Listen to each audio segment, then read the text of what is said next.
That's what we need.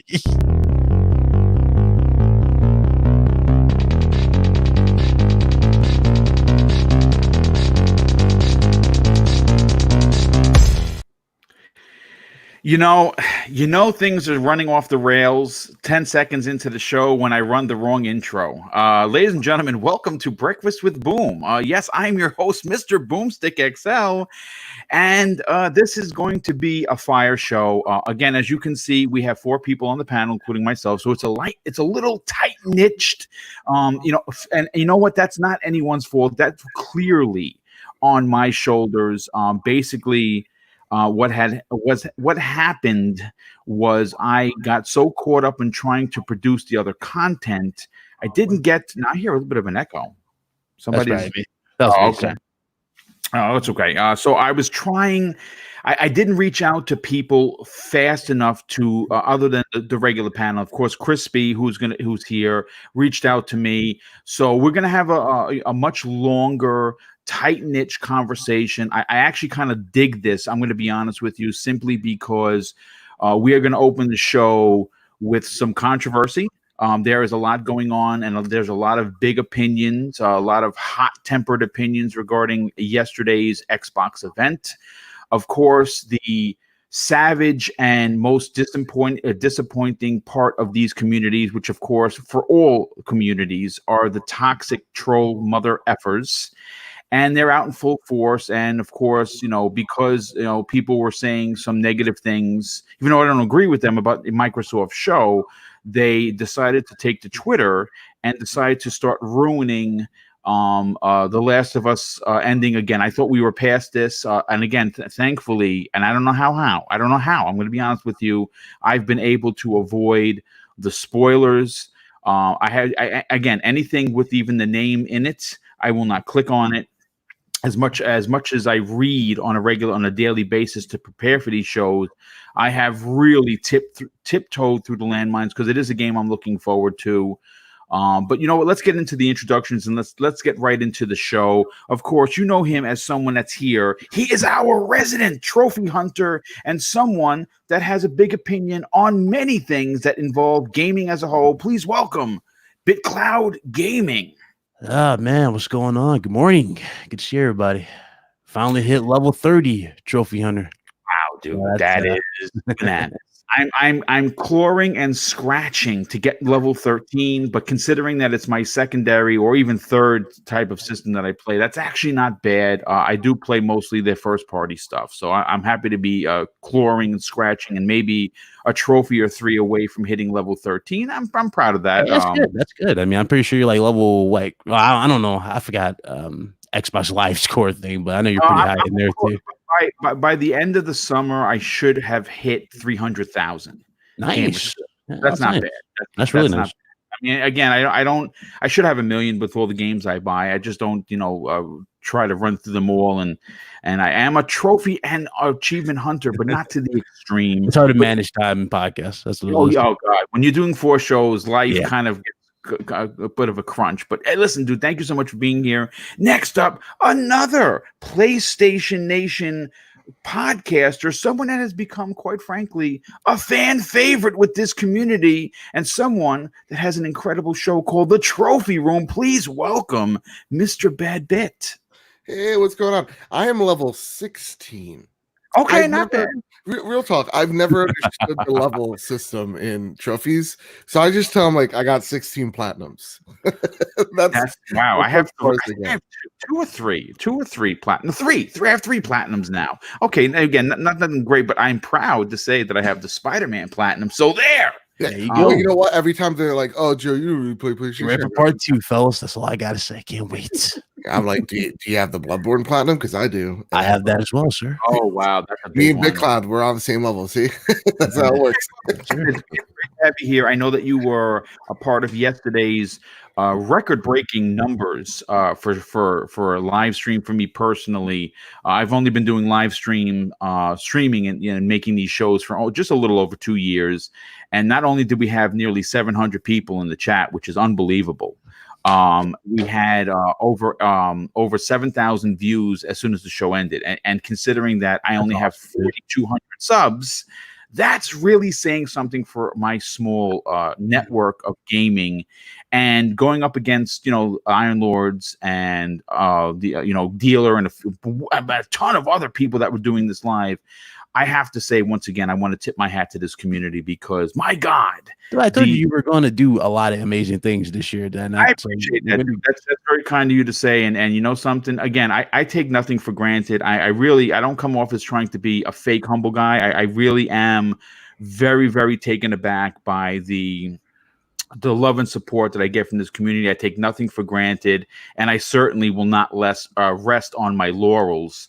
I will continue to push the boundaries of trying to make the best content possible, and of course, try to score those big time guests. And I did actually happen to grab one of those. I have Brad Sams coming on Tuesdays, Xbox podcast, along with Mr. Badbit and Sipid Ghost and Zemi Games, and we're going to be talking about what Microsoft, where they go next in their digital events, kind of something similar to what we're going to talk about today, but go a little different. And you know what? Let me bring in the last panel member, someone that not only has actually should be like a voiced video game character because he has the raspiest voice in podcasting, but chainsaw skills to match. Please welcome Crispy Bomb. Good morning. Good morning, everyone. Xbox is doing good stuff, in my opinion, but some people need to get a better TV. Just saying. Well, I mean, listen. Listen. Let's cut to the chase here, folks. Let's get right into the nitty gritty. Normally, I like to over prepare for these shows. I think anyone that's been a guest knows that understands that when I send show notes, it's basically a dictionary to the point of ridiculousness. But I wrote one this morning that I actually didn't send. Simply because, well, you know what? Everyone is such a podcast professional. No real notes were needed. Now, I'm going to say this. The Xbox event yesterday was supposed to bring cheers and excitement to not only the Xbox community, but I think gamers across the realm. And instead, many in the gaming community have been booing and giving thumbs down votes to the YouTube video that went live. Now, I'm going to be honest with you, folks, and I think I was very, very clear and concise yesterday, but I will kind of reiterate my feelings on the matter. I'm in the camp that I really enjoyed the show. In fact, I've watched it a total of 3 times. Now, I'm sure there's going to be someone in here who's going to say, well, that's ridiculous. You're just being an Xbot. Well, no, actually, no. The second time around was watching the Iron Lords presentation, which, of course, they did it live. So I watched it and listened to them and heard them. And then what I decided to do, just to give myself a better, I guess, viewership of what was being presented, I watched the VOD once it was uploaded.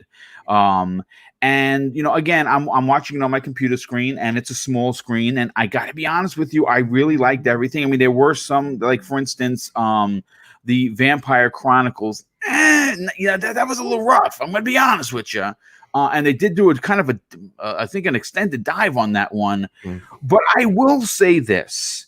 I gave it a B+. I stand on a B+. Now, if you want that into an actual score, if a B+ isn't good for you, I'm going to say that it was 8.5 out of 10. That is my personal score. That is not trying to be a defender of Xbox. For me, I'm a gamer. And there were a lot of games there that appealed to me because I play all types of games. Now, if that's not you, I understand, and I will not judge you for it. But with all of that said, some of the naysayers would doubt my validity in regards to my opinion. And that's fine if they do. If you want to unsub, you want to give me the big FU, that's fine. I mean, listen, everyone's entitled to their opinion. And my answer to these boo birds, of course, would be, like I said a moment ago, I'm a gamer. And I will play multiple games. It's not just dude bro shooters. It's not just sports. It's not just racing. It's not just indies. It's a little of everything.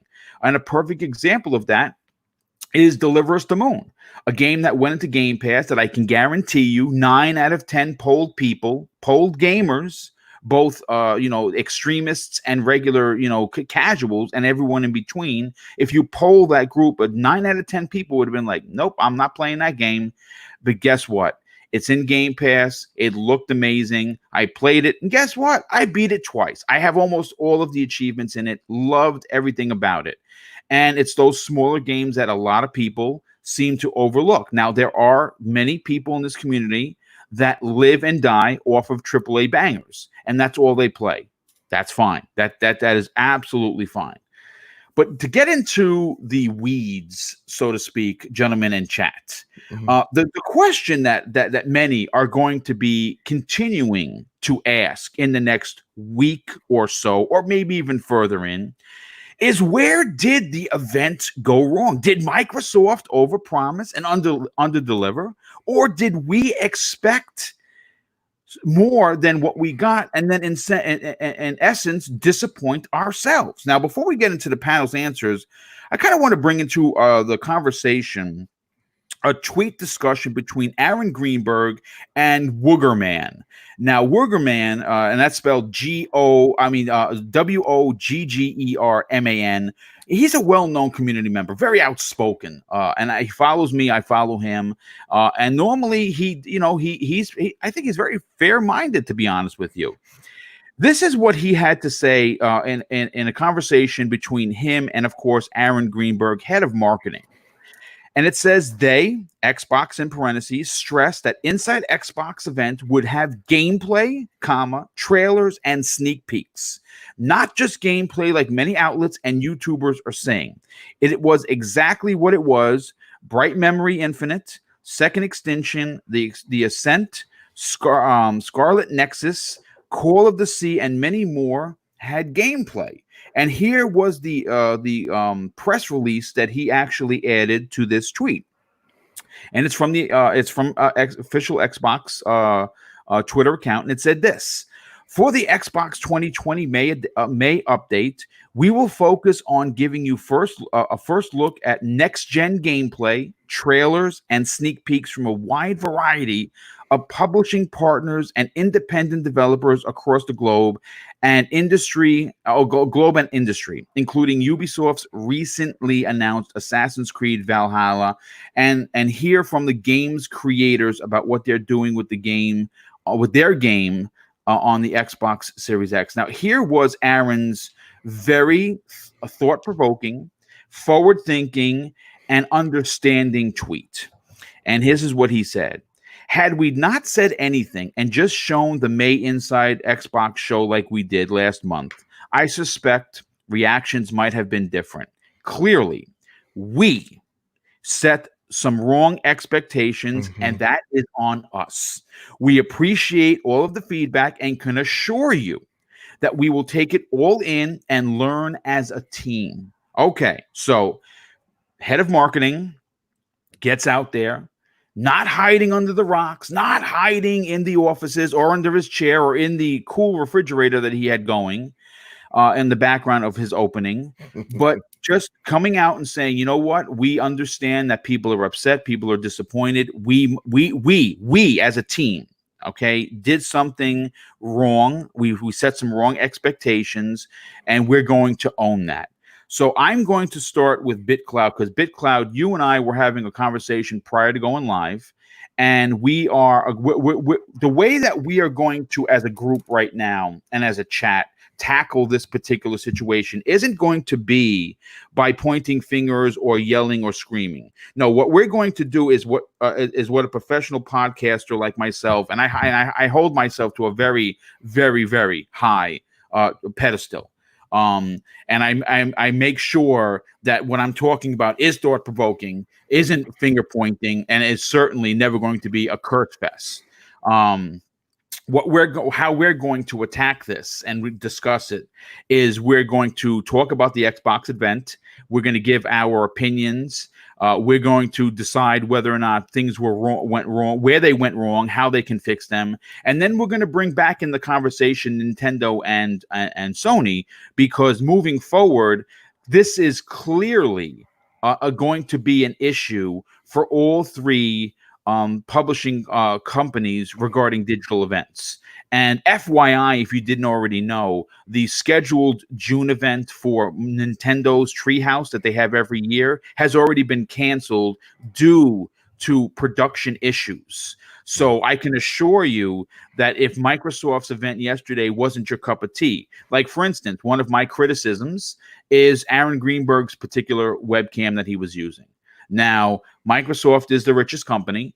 And I believe that, I mean, look, a perfect example, if you go from apples to oranges and Big Cloud, I'll bring you in the conversation. If you look at when Aaron was talking, it was fuzzy. It was out of focus. I understand he had a green screen behind him, and he, for levity, he brought in the the fridge picture, which I think is funny. It really was funny. But then when they moved over to Matt Booty's camera work seemed as if it was being done from a studio. Now, I'm not sure if that's because he had set it up that way or Microsoft had set it up that way, but his few seconds, I don't know, he spoke for about a minute. He talked about the importance of safety for his team, and that's paramount, folks. That's big, that they get out there, and they talked about what they're going to be showing. And I think they need to do better in the camera work. And that's not just where they failed. They failed because there was promised gameplay and my ideology behind the gameplay. And I think we'll get into, what, before I even give my answer, Big Cloud, come in on the conversation. Yesterday's event happens. There's a lot of hate. The question is it overblown? Is it going overboard? We understand that they failed in some aspect. And you know what? Good on Aaron Greenberg and Microsoft for getting out in front of this and say, yep, we made a boo-boo and we are going to learn from this mistake. On top of that, though, there were a lot of people in this community that are always complaining, well, the cheesiness and the fake jokes, we want games. Well, they gave you that. They gave you game after game after game, and they saved the talking to the end.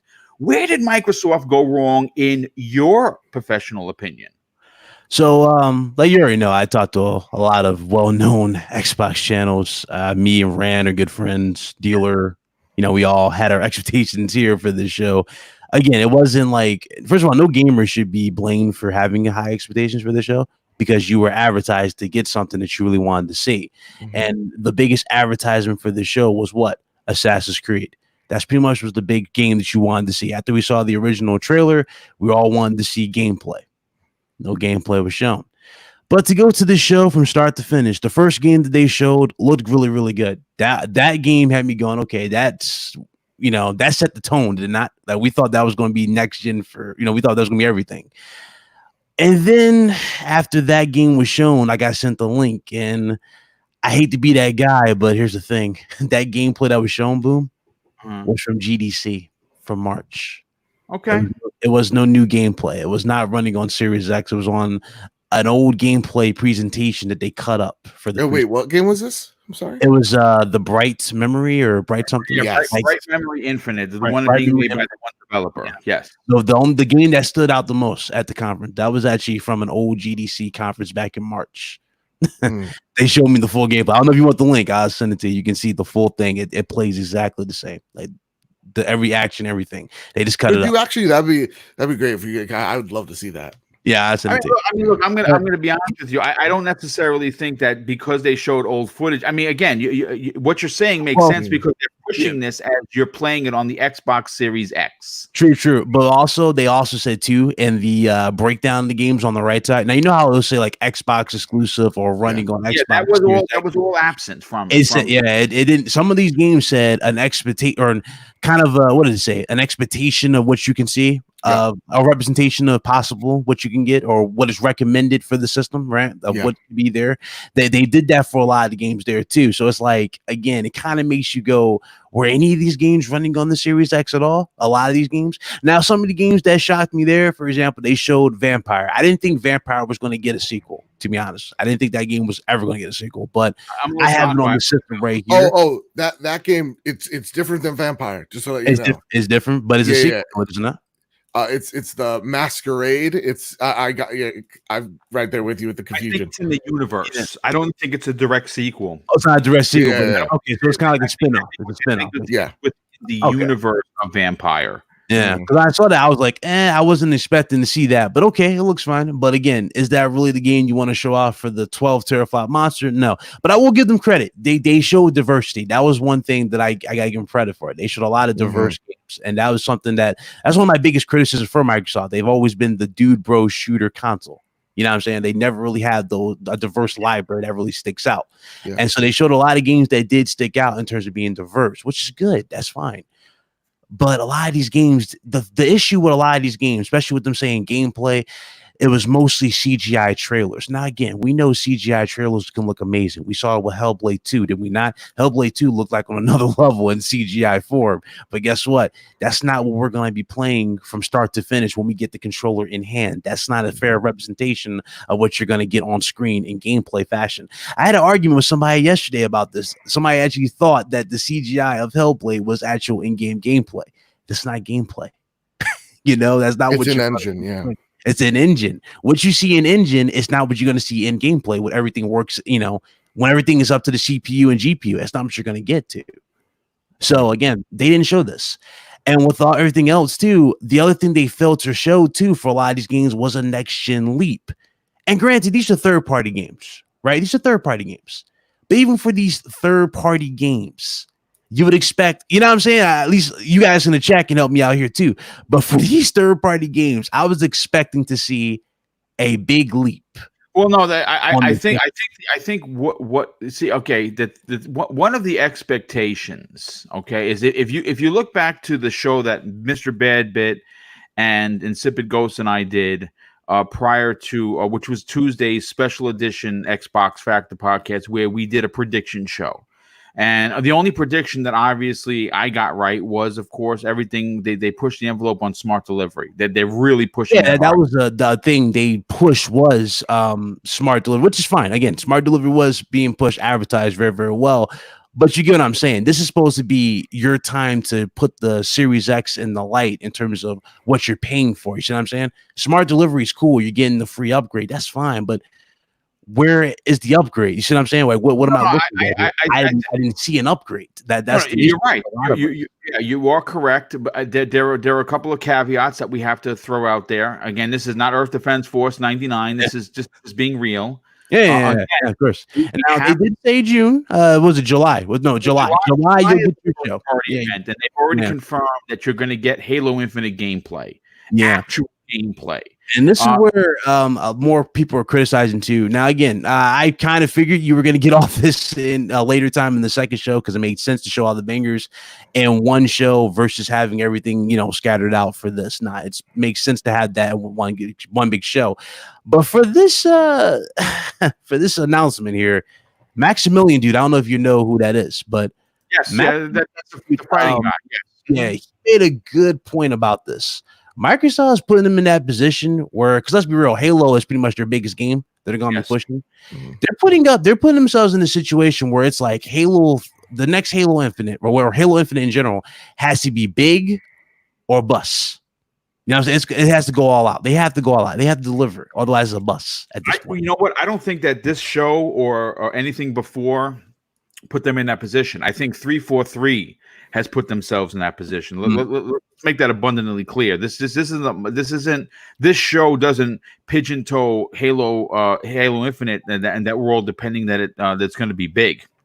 Halo Infinite, it has to be big for a lot of reasons. Halo 5, not commercially, maybe not even with the media, was considered a failure. For me, as a Halo fan who has been playing every game and beating every game over 10 times over, okay? Playing through my brother, my friends, playing it solo, trying to beat every game on Legendary. They failed with 5, in my opinion. Yeah, they have a lot of pressure. I'm playing through 5 right now. The cardinal sin of 5 is that the music is non-existent, like literally. Like me and Luke are playing it, and we're like, the gameplay is fun. Don was involved in that game. No, but like they tried to capture the music in Halo Combat Evolved, whereas somewhat more subdued, and then it would start ramping up when you get to like the crescendo of the combat. But like in Halo 5, it's so subdued that even when you get to the crescendo, you're kind of just bored because the music is just so subtle. Yeah. And to the people who are making excuses saying, well, Microsoft doesn't control third-party companies, here's the thing. Microsoft at least knows what real gameplay is, do they not? That's not gameplay. But again, And that's false advertising to the consumer. When you say I would disagree with that, and I'm going to tell you why. I would disagree with that because I understand that and I'll say it now before so we can this makes a lot of sense. When we were talking prior to going live, my ideology behind Assassin's Creed Valhalla gameplay was that producer, who of course was the producer of Black Flag, getting hands on a controller and showing 5 minutes of him moving around the world. Okay. Yeah. That was my thought process to what we were going to get. Now, again, the way things are set up right now, where they're doing literally digital, and again, someone in the chat yesterday, I don't remember their name, said, people got to understand they're doing these shows from their kitchens, and in essence, that is the correct wording, because even like, for instance, when I wake up in the morning, I don't turn on the news because why bother? So I like to watch NFL Network. I'm a big football guy, big Steelers fan, whatever. If you don't like the Steelers, okay, that's fine. But I'm a Steeler fan, okay? Right. And if you look at the way the show normally runs, it's in the studio with professional cameras. Yeah, I'm glad you said that, how the show usually runs inside Xbox. Inside Xbox, it's usually in a studio and has a bunch of cringe moments and jokes. You still had that this show, too, with him changing the background. You had Aaron Greenberg with the weird camera, had the Xbox figure. Some of you thought it was funny. I thought it was kind of not really like it. That stuff I would expect to see probably mid-gen of, like, you know what I'm saying, in the middle of the generation where you already established and you know where you're at, your place right now. But when you're trying to put a big impression on gamers and you're trying to sell this and put your product in the best light, nobody wants to see that. I don't know. I marathon, not a sprint. That was fine. I wasn't offended by it. I think it's not about being offended by it. It's like, what's the way? You know what I'm saying? Well, why am I looking at this right now? Why am I looking at the fridge meme right now when I'm trying to get some info on some games here? What you're working on. You got to be serious. Like, a lot of people saying Microsoft's changed, right? Microsoft is this new bold company and they're doing everything. I didn't see anything like that yesterday. Nothing. I mean, listen, again, you're absolutely entitled. Everyone's entitled to their opinion on whether or not what failed, what didn't, what you do better, whether the show was a complete flop or a complete success. But you know what, Crispy Bomb, I want to bring you in on the conversation because you have an opposite opinion of what happened. Now, again, I want to put this out there, and this is not Earth Defense Force 99. This is we have to look at the bigger picture here. There are a couple of, again, caveats that people are not taking into account. First and foremost, at this point, both Nintendo and Sony have shown nothing.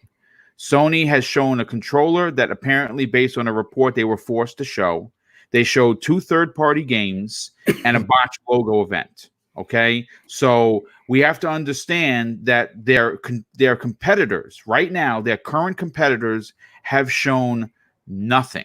Okay, I have to bring that to the forefront because until Sony gets up there and does it better, we can't compare. Until Nintendo gets up there and does it better, we cannot compare because right now Microsoft is the first one to take a step into the water that right now no one has been in.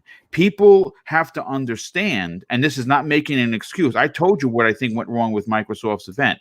I think there should have been controller in hand gameplay with the producer showing us 5 minutes of him using the controller, walking around, whether it's a mission, doing an assassination, jumping off, with the crow and going into a pile of hay, whatever. There should have been, and maybe him looking around the environment. That's what I wanted. I think everyone would have walked away very happy.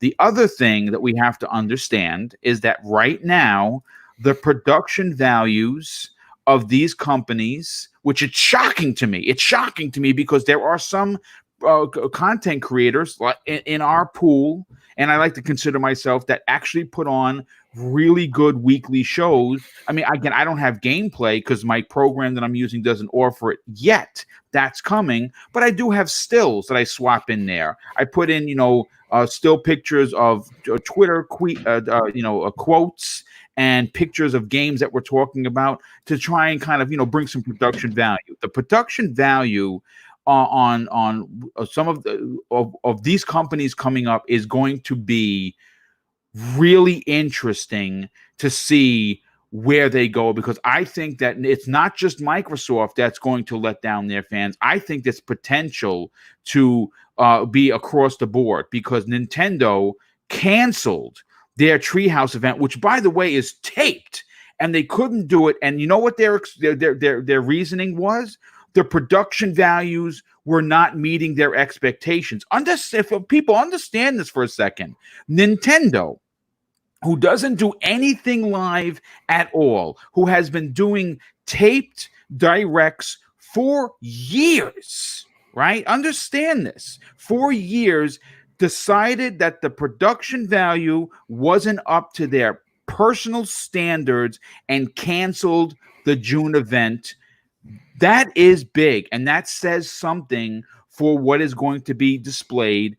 And right now, the world, besides being in flux with all of the horrible death that's going on, these companies are charting they're swimming or boating in uncharted waters, never before dealt with in gaming. So listen, Crispy, before I get you in here, let me just catch up on some of these super chats. I apologize because I don't want to miss any of them.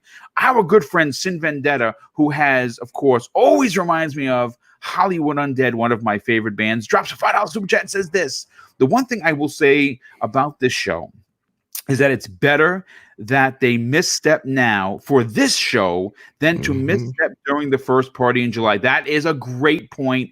And my God, that show better be perfect. That's all I'm saying. Regulator 951. Thank you so much for being here, dude. That's a new name that I have not seen before, but I also want to thank you for your outstanding generosity by dropping a $5 super chat. And they say this: do you think Summerfest has anything to do with Ubisoft not showing too much because they are saving gameplay for the show? Another fantastic point. And yes, I believe that could be why we didn't see game in hand, controller in hand gameplay. That's a great point. Spider-Man drops an outstanding and very generous $2 super chat. Says this: can we appreciate the diversity of games shown? Of course, BitCloud talked about that. And yes, the diversity, there was something for everyone. There was walking simulators, there was top-down shooters, there were horror games, there were FPS games. Everything, every genre was well represented. There was striving. There was sports with Madden. I mean, again, I don't know what Madden, we only saw, I think at the end that was new gameplay, but I can't say. Dude, it was so bad. That was awful. I'm sorry. I had to put it there. It's awful. We got 90. We got Madden back from the 90s all the way forward. I'm okay with that. I just don't know what they showed at the end, whether or not that was gameplay. That was fine. That was a bit cringy, I will admit, with Crispy Bomb on that one. I mean, Crispy Bomb, a bit cloud on that one. I'm in Africa. No, I'm in Egypt. Hey, I'm in the water. I'm like, do I really need to see this right now? Yeah, I mean, we'll come back. We'll come back to you, dude, because I know we're gonna spend some time on this, because obviously the panel is a little small and we kind of really want to get our opinions out there. Philly Eagle, a very good friend of the channel, very generous friend for that matter, drops a $5 super chat and says this: the fridge is calling picking fun at yourself. You should try it sometimes. And I agree. I think they were just being funny. Oh, Wilmy Hood drops an outstanding and very generous $20 super chat and said, doesn't matter what Microsoft shows, people will still still talk trash. I saw a lot of new games that I will be playing later this year. I agree, 100%. And last but not least, Face 23 BKNY says this: this event had nothing to do with PlayStation. This was an Xbox event that they promoted. Not a bad show, but overhyped, and nothing wrong with criticism. And 100% agree. I think that we have all, as consumers, have a right to criticize a company or a product. I think that over criticizing is where we go wrong. I think that the fact that Greenberg came out immediately, not 24 hours later, not 3 days later, immediately, and gave that quote where he completely took on the shoulders that the event might have been overhyped and that they or we did not do our job, and he apologized for it. The Savage Lobo comes in at the last minute with a $5 super chat. Thank you for your generosity, and says this: the next Breakfast with Boom will be on a Zoom conference call, and BitCloud will BitCloud will have the fridge in the background. Now that would be levity. You're Funny. fired, Lobo. So I guess. So listen, Crispy Mom, let's bring you in on the conversation. Okay, again, there is a lot to discuss. There was a lot to take away. I want to get your opinion on the show itself because you weren't there with us yesterday. But more importantly, what does Microsoft learn from this, and what do the other competitors, more importantly, learn from this supposed misstep by Microsoft? What does Microsoft learn from this? They can't do nothing right. I'm just saying, like, I've been wanting them to give us a style like this. Yeah, there's, making fun of yourself, the webcams. I mean, but you got to understand, I mean, we're in a time where, they're not going to, I don't believe that they're sending people to, set these things up for these guys.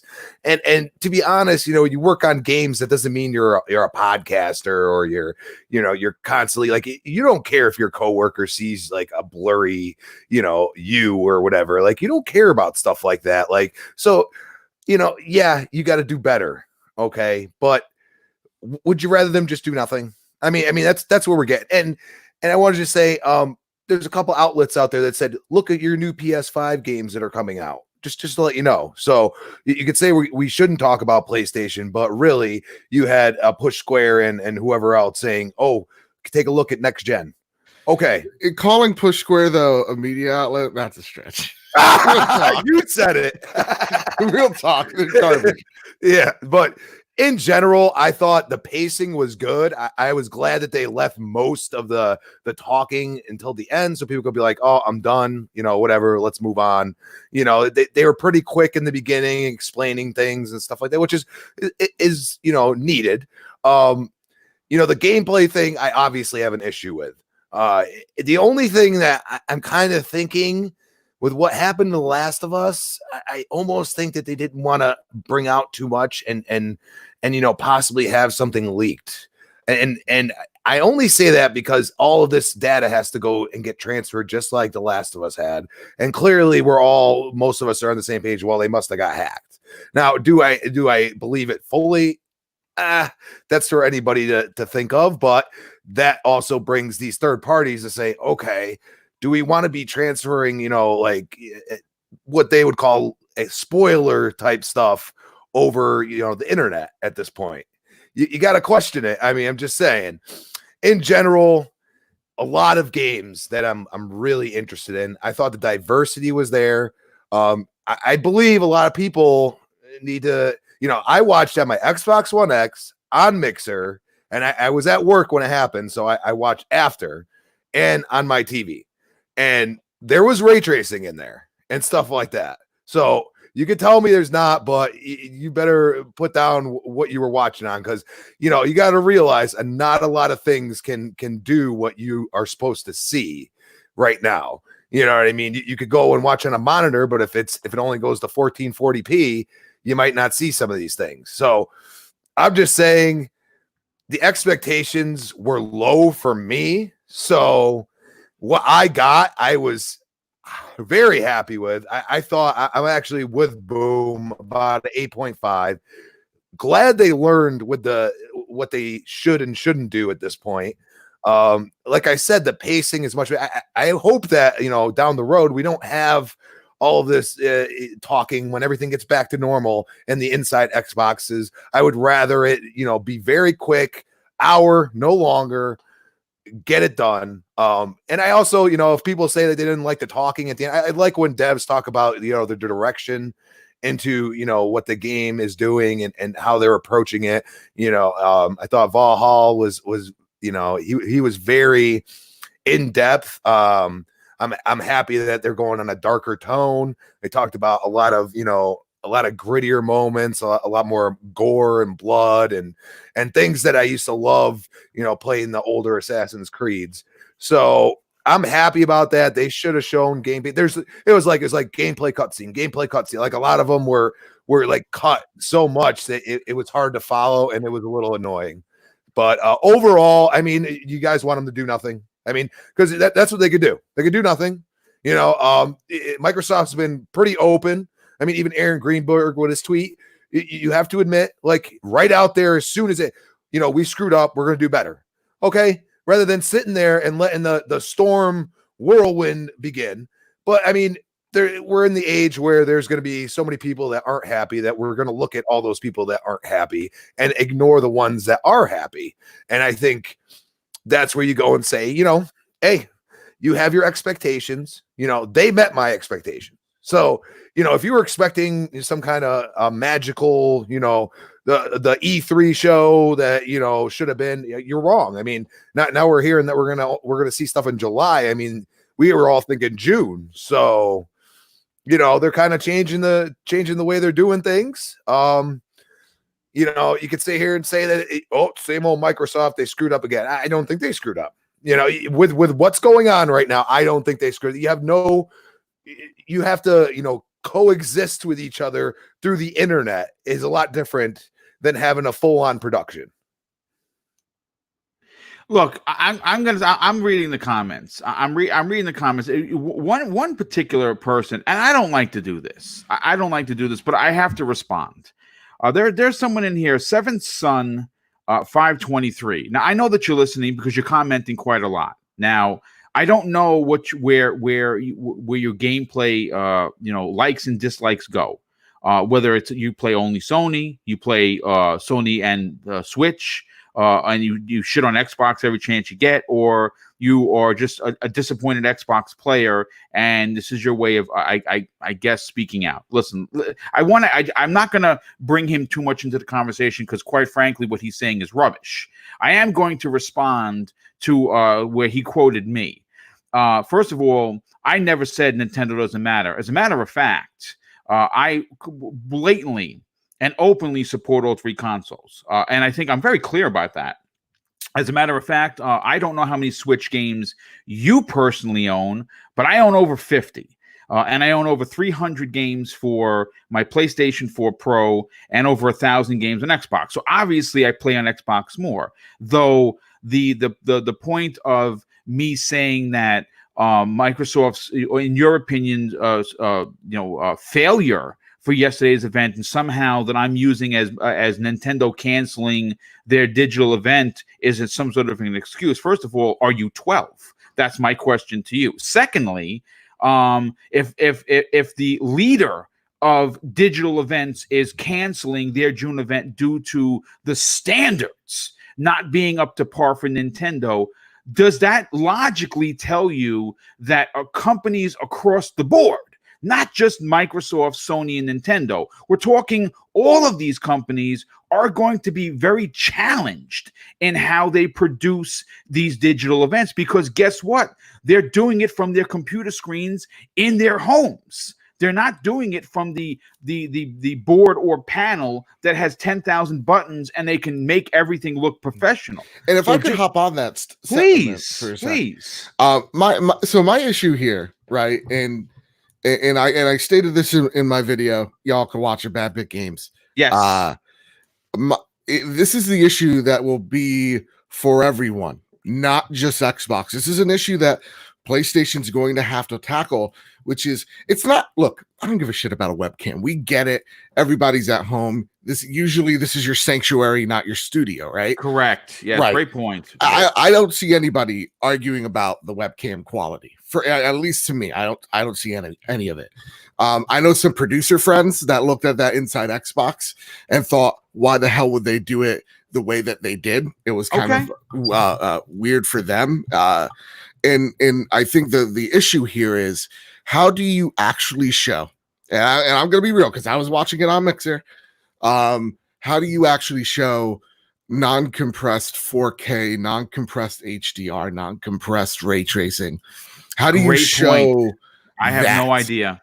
And that's why I was. I'm sorry, and then I'll let you go. No. Keep going. I'll follow up the question. I was talking to Insipid the other day, and I'm like, I think there's something about this event where I think it should have been a YouTube premiere, because it was a VOD, but it's a VOD that they streamed out, so Yes, you lost a lot instead of of actually quality. playing it out. Yes. Yeah, Yes. so they went for quantity of viewers rather than the quality of what you're seeing on screen.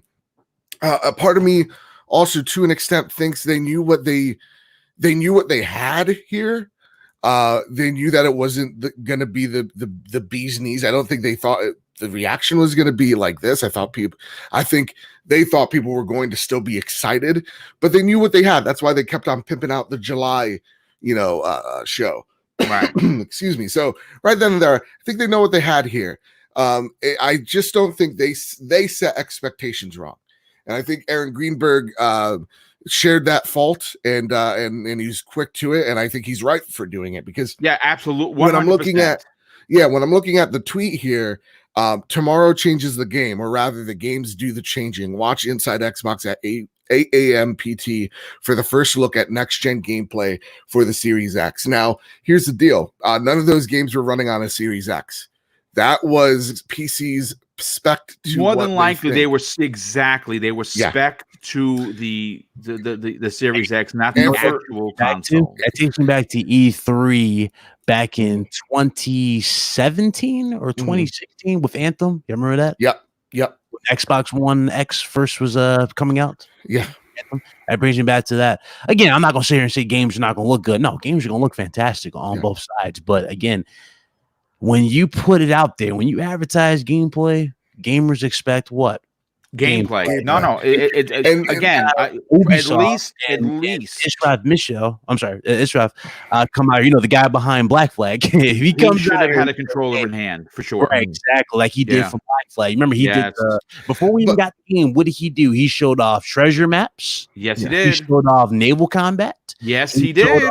He showed off contract killings, which ironically didn't happen in the game like this. But remember how, like in the demo, he said a contract killing can immediately turn into a naval combat if the guy runs away. That never happened in the game, but he showed that off. And again, I was disappointed with that. But again, he showed that. And here's the thing: I ever would expect from him. Sorry, I get to inside. But the last thing I ever expect from that individual who gave me that is to go, "Hope you guys enjoyed this gameplay of Assassin's Creed Valhalla," when we didn't see a lick of gameplay. And so that's the thing, is like that. Those are the things that are in the midst of what we're in right now that are probably a lot more difficult than we're letting on, because we think, hey, listen, just play the game, whatever. These are heavily scripted. These are like teams of people coming and saying, what vertical slice do we want to show people? And then having that direction. Usually it's just like even a separate piece. It's not even like the real game. It's just ripped out of the game on a hard drive, and then they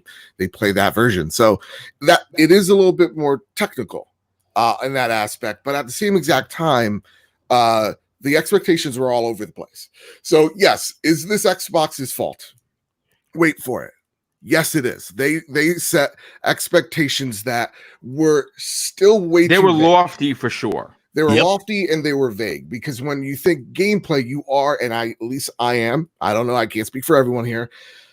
I'm thinking of, you have the controller in your hands. You're playing the game. You're seeing the UI. You're just playing it, exactly, describing what this thing is doing and whatnot. I expected that for Black Flag. You're showing the obstacles, you're showing the world how it looks. You're doing that type of stuff.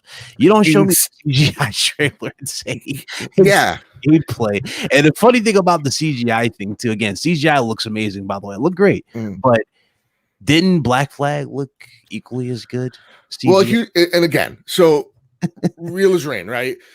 I didn't see anything as like what I was looking at as gameplay. To me, it's in engine, and they say that this should be the representation but it should be, right? Again, legal mumbo jumbo. So is it Xbox's fault for setting expectations they thought they were able to hit, but they didn't? Yes. Now, wait for it, Xbox fans that are yelling at me in chat probably.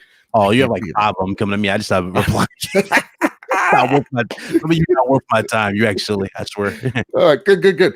Now, does this actually matter at the end of the day? Right? Does this actually matter? Absolutely not.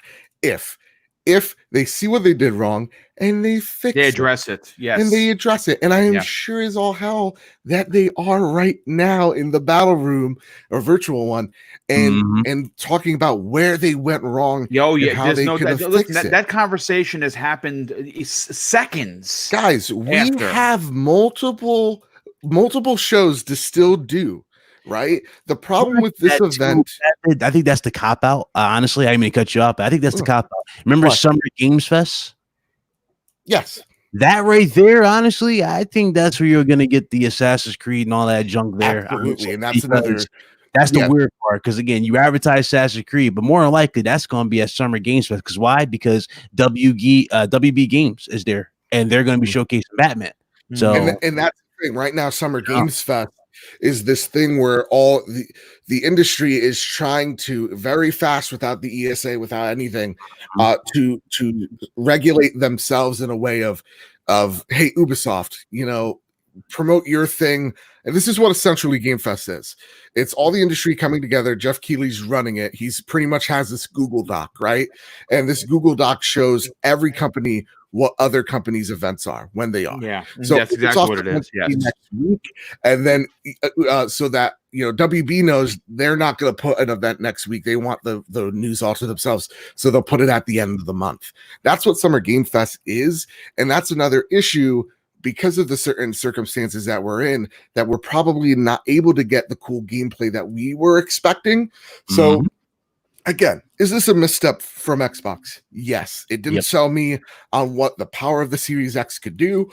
I didn't see anything about like the fast SSD or the teraflops or the teraskips. I don't give a shit, but it didn't show me visually why I needed to go out there and purchase the Series X. The games look great. And I could still play them on my Xbox One X. I could still play them on my PS4. That is where everything comes down to. Is everything kind of look like just an Xbox One X game?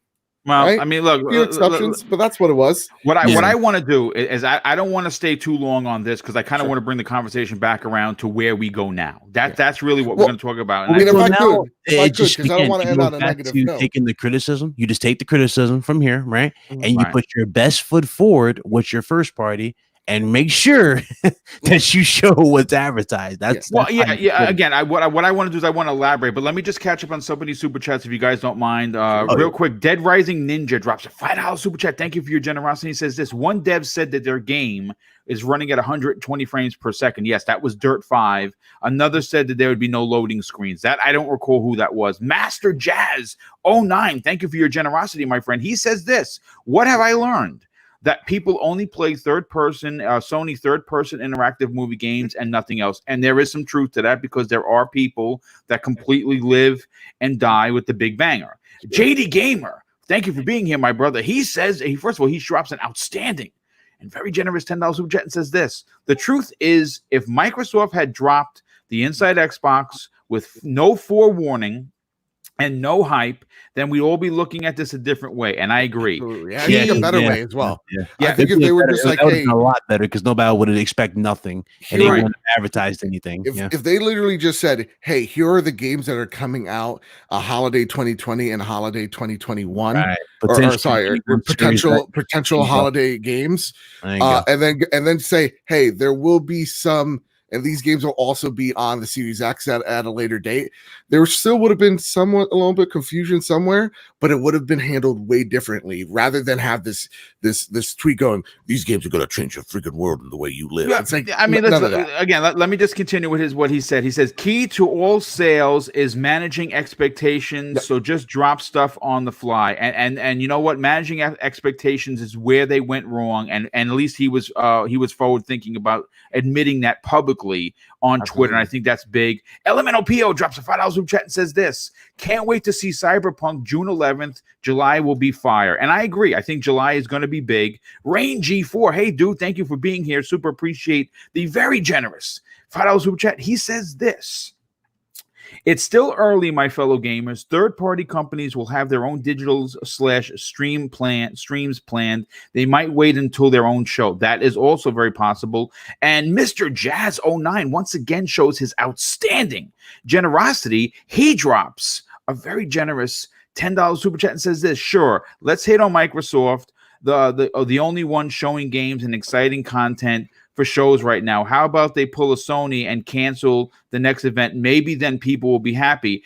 And again, I have to just elaborate on what he said. We have to understand, we have to look at perspective. We have to involve the whole conversation. The conversation right now is, yes, were some lofty expectations put out there by Microsoft? Sure. When they said third party, I myself amped up my brain to think that we were getting Batman, to get Cyberpunk, to get all these third party games. When I heard third party and worldwide, developers, I understood we were going to get some smaller games. In my brain, I thought it was going to be more. Now, is that my fault or Microsoft's fault or both? I think it's a little bit of both. But with that said, I still enjoyed the show because as a gamer, I'm playing most of those games. Madden and Dirt are Dirt 5 are the only ones I'm like, Dirt 5 I'll buy if I can play it in 120 frames per second just to experience what that's about. That's why I'll buy it. Face 23 BKNY drops another $5 super chat. Thank you, sir. Appreciate that. He said it was a great Inside Xbox show. I enjoyed it, but for a next generation gameplay reveal and / showcase for next gen, not so good. And there is truth to that. I'm right there on the same page as you. What he said there too, in terms of like the pacing of the show, it ran fine. The show was fine. Yes, it was properly paced. Yeah, it was better than the previous Inside Xbox shows in general. They've been on a better track record with getting the information out there as quick as possible without filling it with unnecessary filler, like jokes. Like, you remember when they were showing off Mortal Kombat DLC, it cut to one of them eating like a brain made out of jello. You remember that ridiculous fridge? They said they didn't do that. So that's good. And I would like to see more of that. But again, obviously what this show really did was just put more pressure on the first party. And we're going to get that in July. So here's to it. Yeah, absolutely. Now, real quick, again, I'm just going to kind of just turn the dial a little bit. But before I do, I just want to shout out, I think it's Artie, I'm going to say Artie, man. I know I'm mispronouncing your name. I apologize for that. Artie M says, he's writing to me. He said, I had a chance to send feedback about the Inside Xbox to Xbox leadership. That's awesome. I wish they would send that to me. He said they heard us loud and clear, and I believe so. So now, so again, keep it long, keep it short, keep it whatever you guys want. Here's the question. The question is, yesterday, we saw the limitations of being at home, producing content, wreak its ugly head. Now, I am in the camp. I enjoyed it. Everyone has clearly given their, and I think very constructive criticism on yesterday's event. Loved everyone's opinion. The chat has been on fire as we close in on 300 on a Friday morning. And, we understand it's blatantly obvious that there are going to be lofty limitations to where both the industry and, of course, everyone involved in it goes. But more importantly, where do our expectations go? Because Sony has an event coming up. We don't know when. We're hearing May 13th. I don't know, BitCloud, if you can verify whether or not that's closer to the early June. Okay, so we're thinking, so it's going to be June now. That's fine. And why that's fine is because it gives Sony an opportunity to look at what went wrong. You understand, regardless of the wording, regardless of the wording that made people think something and we got something else. I get that. Blatantly, it's out there. The question that I have for this panel and I have for the entire chat is, what we learned yesterday, should we now, as a community, lower our expectations on all of the future produced content that's not the normal produced E3 quality content? Should we expect these shows to somewhat be a similar event where there are going to be limitations on how they show it, because I'm not sure. I think it might have been Joe that said it, is the uploading of the VOD. Should these events, and that's a good question. And Joe, I'm actually going to go to you first on this. Yeah. Should future events, and I'm talking about Ubisoft, Activision, Microsoft, Sony, Nintendo, should all of these developers in the future moving forward, seeing how the community responded, should they not be streamed events and simply say to the community at 9 a.m. Eastern Standard Time or West Coast time or whatever time you want to do, we are uploading a video on said conference or said gameplay and whatever. What are your thoughts on this? So yeah, I think we unfortunately this Inside Xbox was a sacrificial lamb for everybody to kind of show what to do next in terms of like, you know, the seat virus complication towards things. Yes. So you know, yes, this makes sure that everybody's expectations aren't through the roof and over the moon. So I think, yeah, I think that's going to be the case here. And again, this is one event. We're going to have plenty more to come. Though this one, to me, like I still give it a C. Most of those games I'm going to be playing, just not on Series X at this point. You know, they showed the games. I thought it was a terrific Inside Xbox. It just lacked what we wanted to see from it, which was gameplay. So from a producer's point of view, and again, I want to attack your marketing brain, sure, in the most positive, gentle way. Of course, I'm not beating you over the head or anything. Coming from a marketing perspective, which is your forte, so to speak, and your bread and butter, how would you look at this conference? And how would you produce the next show? Not for Sony, not put on your Sony cap, put on your video game cap. You are a developer, you are a publisher, you saw what happened. How do you address the criticisms that came from this show? How do you do it in a way that's presented the best way possible while working home? How do you attack the situation there, publisher / developer? Yeah, so here's what I do. First off, I think Inside Xbox, the first half did it exactly what you kind of wanted, which is like, for the most people don't want to hear the dev interview, unlike people like us. So just show them trailer after trailer after trailer. That's cool. That's a way of going about it. And then you get the casuals out of there so that they can't complain about pacing being weird. And then you have the interviews at the end kind of to serve as, hey, for the people that want this, here it is, right? You could even call it a post show. And then like our post show interviews, if you want the in-depth gameplay, that's something I would have said. Short, sweet, to the point. And then you interview the developers and you don't give them these softball questions that a lot of the hosts were doing. And right then and there, I think that's a better show. Is you give the trailers in the beginning, and then you give the breakdown of gameplay for the games that are able to have gameplay at this very moment. Because I don't think Scorn or the Medium, those were both virtual slices. I think they have some gameplay in there, but like to tell the devs, hey, go make a demo for this game is a lot to ask in this environment. So again, I understand that. So I think for games like Assassin's Creed, we could have had, hey, here's how the boat combat's going to work. Here's how, you know, and it wouldn't be perfect. It wouldn't be perfect, of course, because again, you can't have that, you know, what we normally see the guy on stage with the controller. It would just literally just be gameplay and the guy talking over it. And try to do your best. I like the thought process on that. That makes a lot of sense. But that's what you do. Yeah. And I think with how I would talk about the future of or whatever. Like if I'm Sony, we're going to try to be as direct as possible. So like whatever their June event is, it's like, hey, today we're showing you more of the hardware of this console. Hey, we're showing you Horizon Zero Dawn 2 in that gameplay. Hey, today we're showing you the controller and why we're freaking out about it, right? Why Tempest sound is important.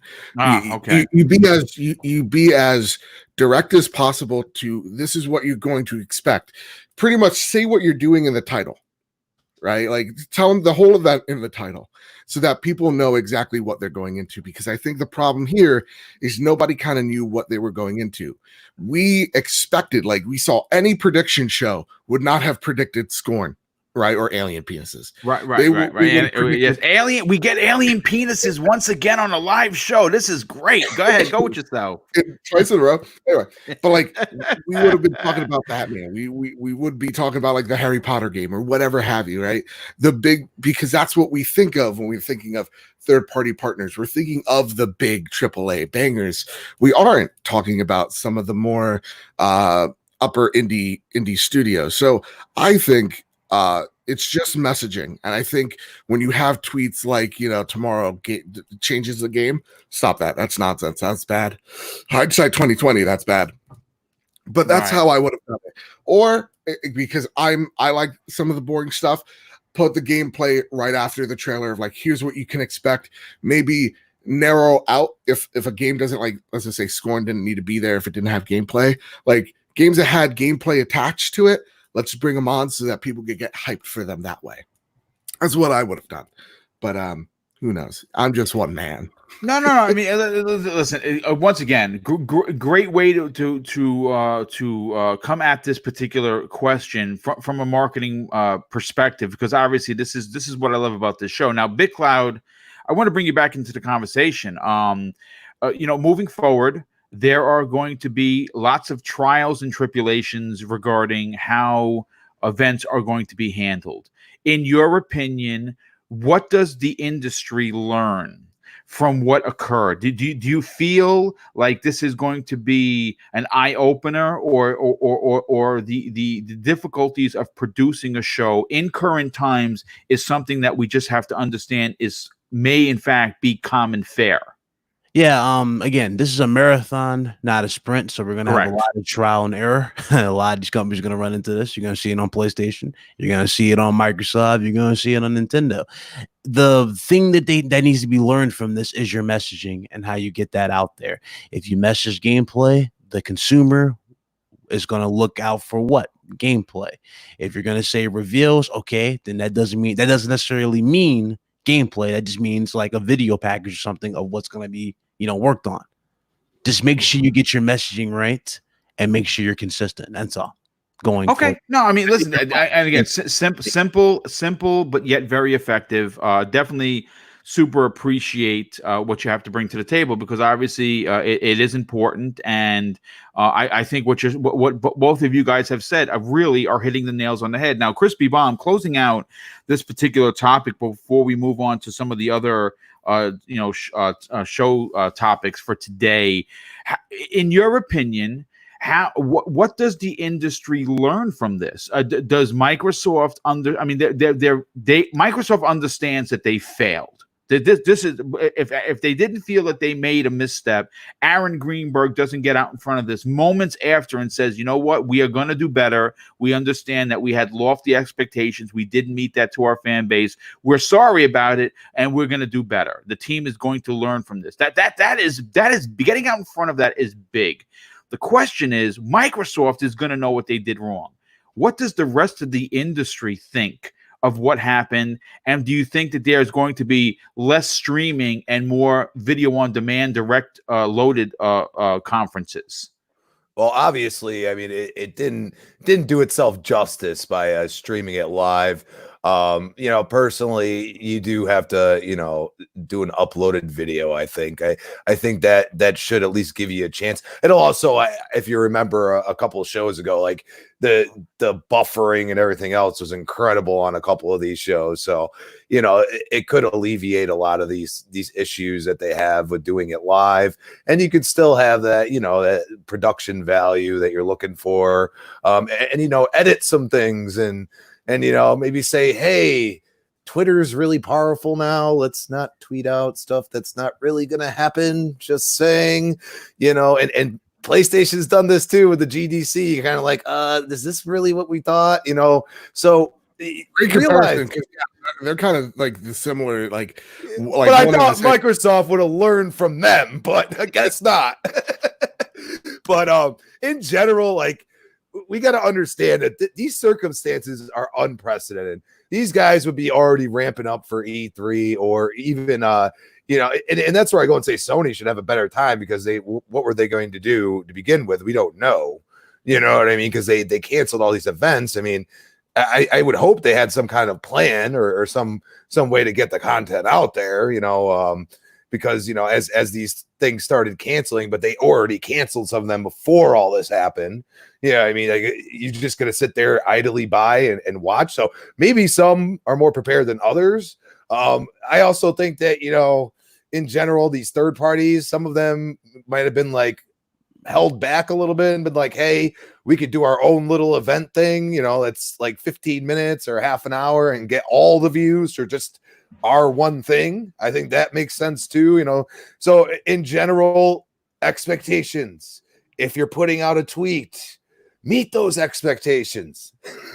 Yeah, no, I mean it's a great point. Listen, I'm going to talk about a topic that Big Cloud is going to be very excited to know about, as well as, of course, Mr. Badbit. But let me just catch up on some of the super chats once again. J-Mo Money, thank you for being here, my brother. He drops a $2 super chat and says this. King David made a good point on yesterday's Iron Lord podcast. No kiddie games. Yes, that was all adult. I mean, they had the one walking sim, which looked interesting, but other than that, everything else was very, very, very adult. Face 23 BKNY drops an additional $5 super chat and says this. I don't understand why some Xbox fans are deflecting Albert Pinello. Mike Ybarra and Aaron Greenberg criticized it. This will help them do better. Yeah, I don't. There's no reason to deflect. You got to call a spade a spade. Thanaros, hey, dude, thank you so much for being here. Super appreciate that. And, of course, your generosity. He drops an outstanding $5 super chat and says this. After sleeping on it, the show wasn't bad. We got to see highlights of games that wouldn't have got the limelight during E3. It's only the beginning. That's a great point. JD, first of all, JD, thank you for being here, but also your outstanding generosity. He drops a $20 super chat and says this. I work in advertising. I agree the show could have been better, but Microsoft did something that was a small market win. I'm still wondering, is Sony going to do a hardware breakdown for the next event or just show games? That is really a great question. And I think everyone is going to be asking and really looking forward to see what they do. Pixelbit G, hey, dude, thanks for being here. He drops a $5 super chat and says this. Let's be real. It was 30 minutes. Now, what would have happened if they did a slow talk, tech talk? It would have not gone down. Yeah, I mean, I agree. I think that if they would have brought this show to a crawl, people would have complained. I don't know what they could have done other than the controller in hand at the end, showing the producer walking around. But I don't know if that's even possible in the current times we're living in. I don't know. I'm going to be honest with you. I'm a bit perplexed, but. This is a particular story I wrote last week, and one that just for some reason has been getting pushed into the back. I cannot allow this to continue any further.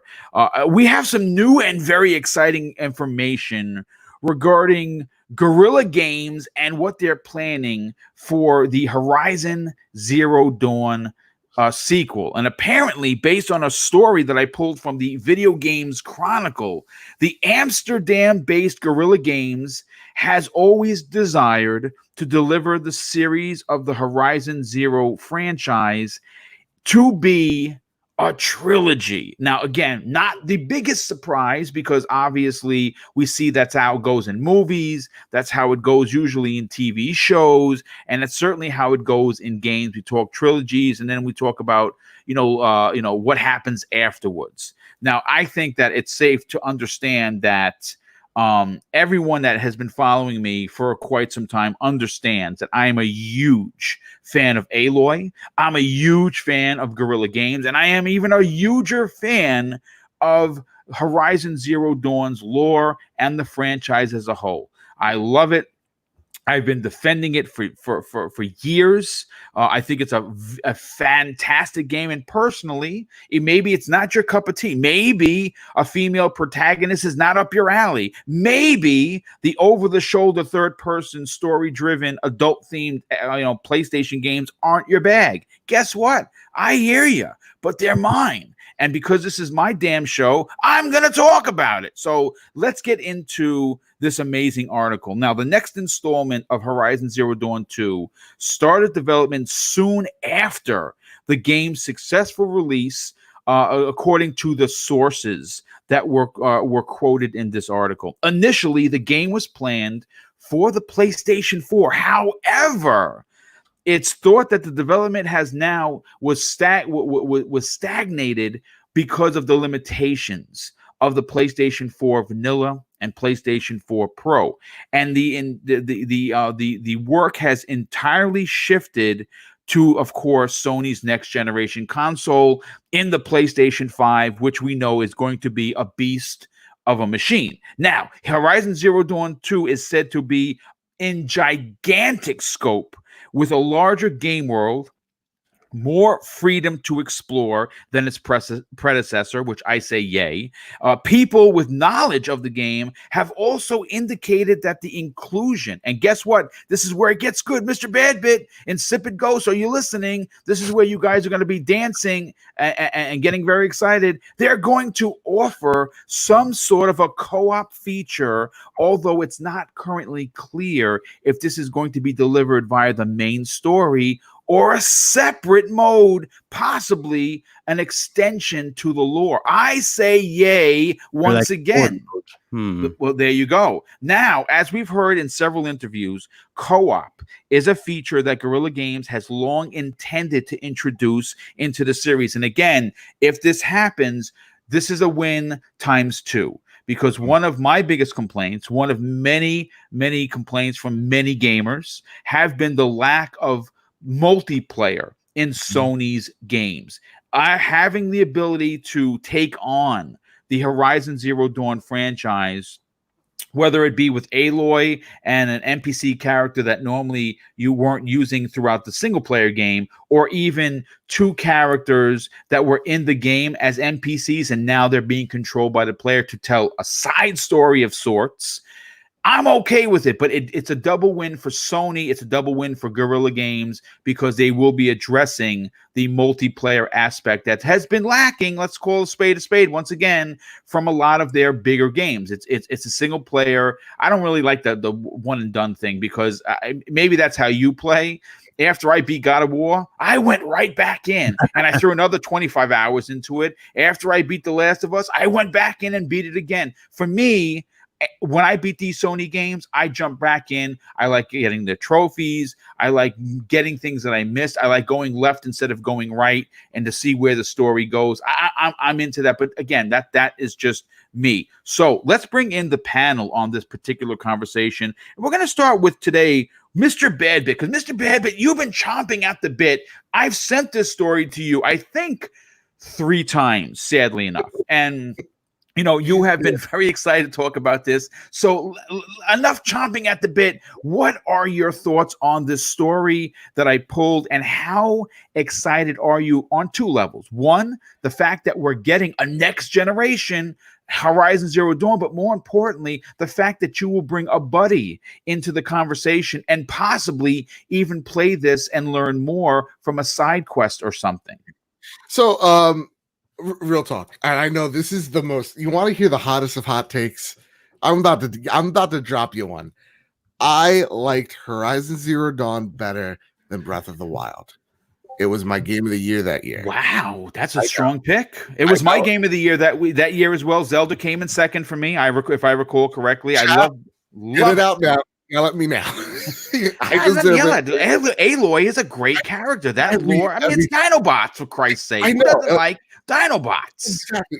For me, I love Breath of the Wild. Like both of those games, when I list the top 10 games this generation, they're both high up there. And at the end of the day, Horizon Zero Dawn is kind of like a Ubisoft open world game, right? You got your list you're checking off as you're doing things, sure. But yeah, it's about the characters, it's about story, it's why I play games, it's about the performances. So like when people are like, well, Sony, all they do is open world action games, dorks. I'm like, that's what I want out of a video game. I'm sorry. That's my preference. I want to be in a world, get lost in it, right? Me too. I agree. Just like same when people are like, oh, Microsoft has their Forza, Halo, and Gears of War. It's like, yeah, they're masters at multiplayer. Like you look at most of Xbox's games, they have at least a co-op element a part of it. That's what makes their game so special. So well, that's their shtick, so to speak. Yeah, that's your stick, and Nintendo does family, and there's nothing wrong with either of that. So for me, Horizon 1, one of my favorite games, and it's the reason why I started the trophy room. So there's a sentimental value there. That world is so rich with story and how they told two stories or two arcs in that one main story was brilliant. I loved it deeply. So to see that we're going to get more of it, I'm excited about it. Now, Gina Gavankar, she does one of the characters in Horizon Zero Dawn. I believe she's in the Frozen Wilds. I have not yet played that DLC, but she's going to be she's going to be a part of the second game, supposedly, and she said you're going to see some crazy shit. Yes, she has. Yes. So she has. I do think co-op's going to be a thing, and I think what Horizon Zero Dawn 2 is going to be is what Halo is going to be for Microsoft. This is going to be the showcase of what this console is capable of, because now that Sony apparently has the most powerful SSD and it's going to blow apart your insides, starting with your brain first. I think that gets rid of the limitation of usually in a multi or in any game, if you're playing co-op, you and your partner can only get so far away from each other. Right. If you're eliminating that IO throughput via the SSD, that means level design, throw it out the window. Like, we're making a new rule book, because that means I could be at one side of the map and my partner could be on the other. We could be having our own separate adventures and then just meet in the middle, and there's nothing that's stopping us. No invisible wall, no invisible. Well, I mean, I would imagine that based on what you're saying, if there was if you played the game through co-op and there was a specific mission or event that you both had to attack, it would be on the map. It would be, which we've seen on the old map. It was big. Okay, here's the marker. This is where your character is. This is where you have to get to. Yeah. So I would imagine that with, of course, the limitations being completely removed with these next gen consoles, like you were saying, I mean, I don't know why you'd want to play a part. I mean, but if you did, you could. Like think about it like this. I've been playing Halo Chief Combat Evolved now, going back to that game. When you're playing co-op, the way it stops you from advancing, like in the library, it stops you. There's multiple loading screens in that level. You don't see it, where you and your partner are roaming around this huge level, but you have to wait for Guilty Spark to either open a door or go up an elevator, and that's just all fake loading screens. So it just eliminates that. So instead of having to load in a door, let's just say, or load up like a kill box, like in the Halo Combat Evolved, if your partner forgot something in the next room over, you don't have that fake loading screen in your way. The system isn't chugging. So those are the things that I'm really excited about. At the same exact time, this is definitely a launch game for the PlayStation 5. Do you think so, though? Yeah, they have to really. They do need a game that showcases the power of this thing, or at least what it's capable of.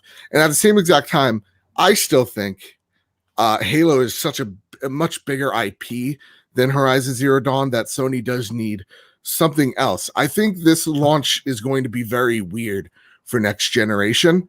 I think at the launch of the Xbox, we may get 2 exclusives, and I mean, like, AAA.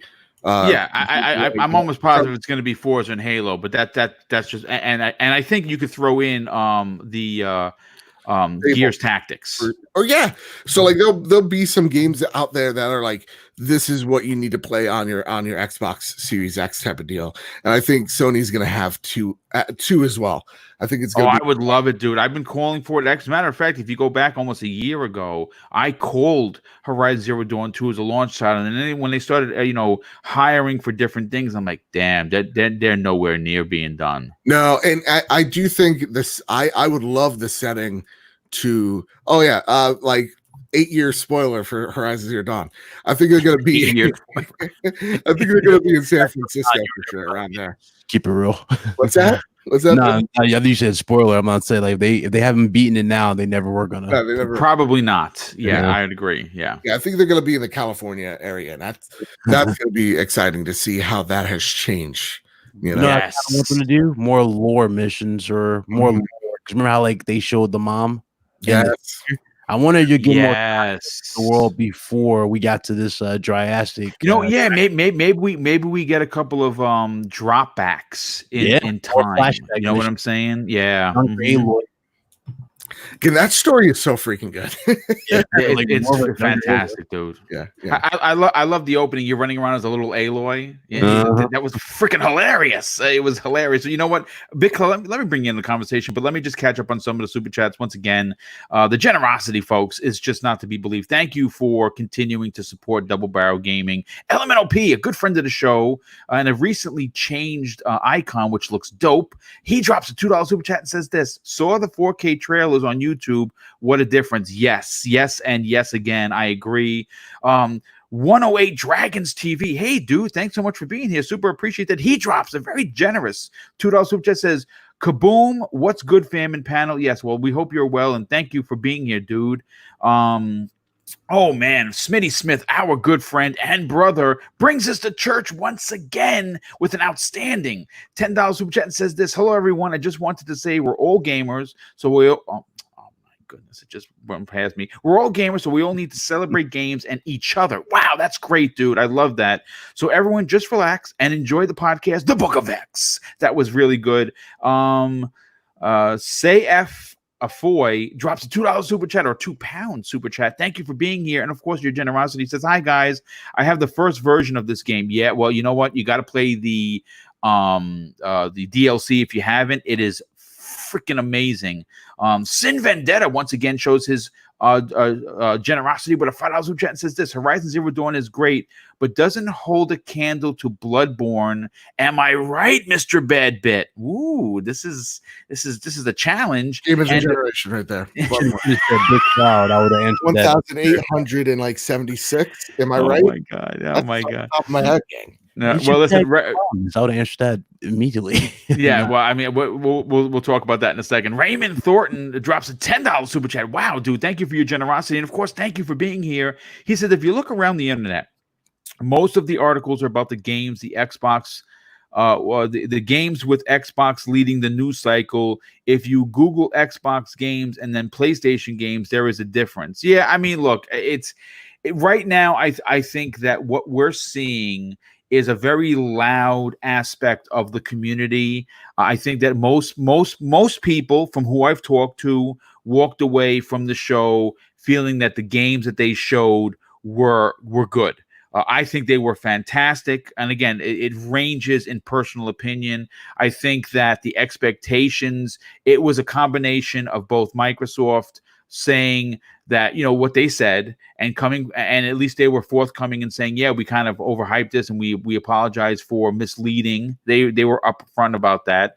But for me, I still walked away thinking it was a show that was an 8.5, and I loved it. I truly enjoyed it, so much so that I watched it 3 times, and that's saying something. That's not me trying to be an X-bot or a bot, as some of these, the toxic people like to call. And again, I disagree with the whole ponies thing. I don't like that. I don't like the Nintendorks that they come out with. I don't like that. Just, we're all gamers, regardless of where you enjoy playing. Just don't be insulting. But Big Cloud, let's get back to the fun of the show. And we're talking about Horizon Zero Dawn, one of my personal favorite games of this generation.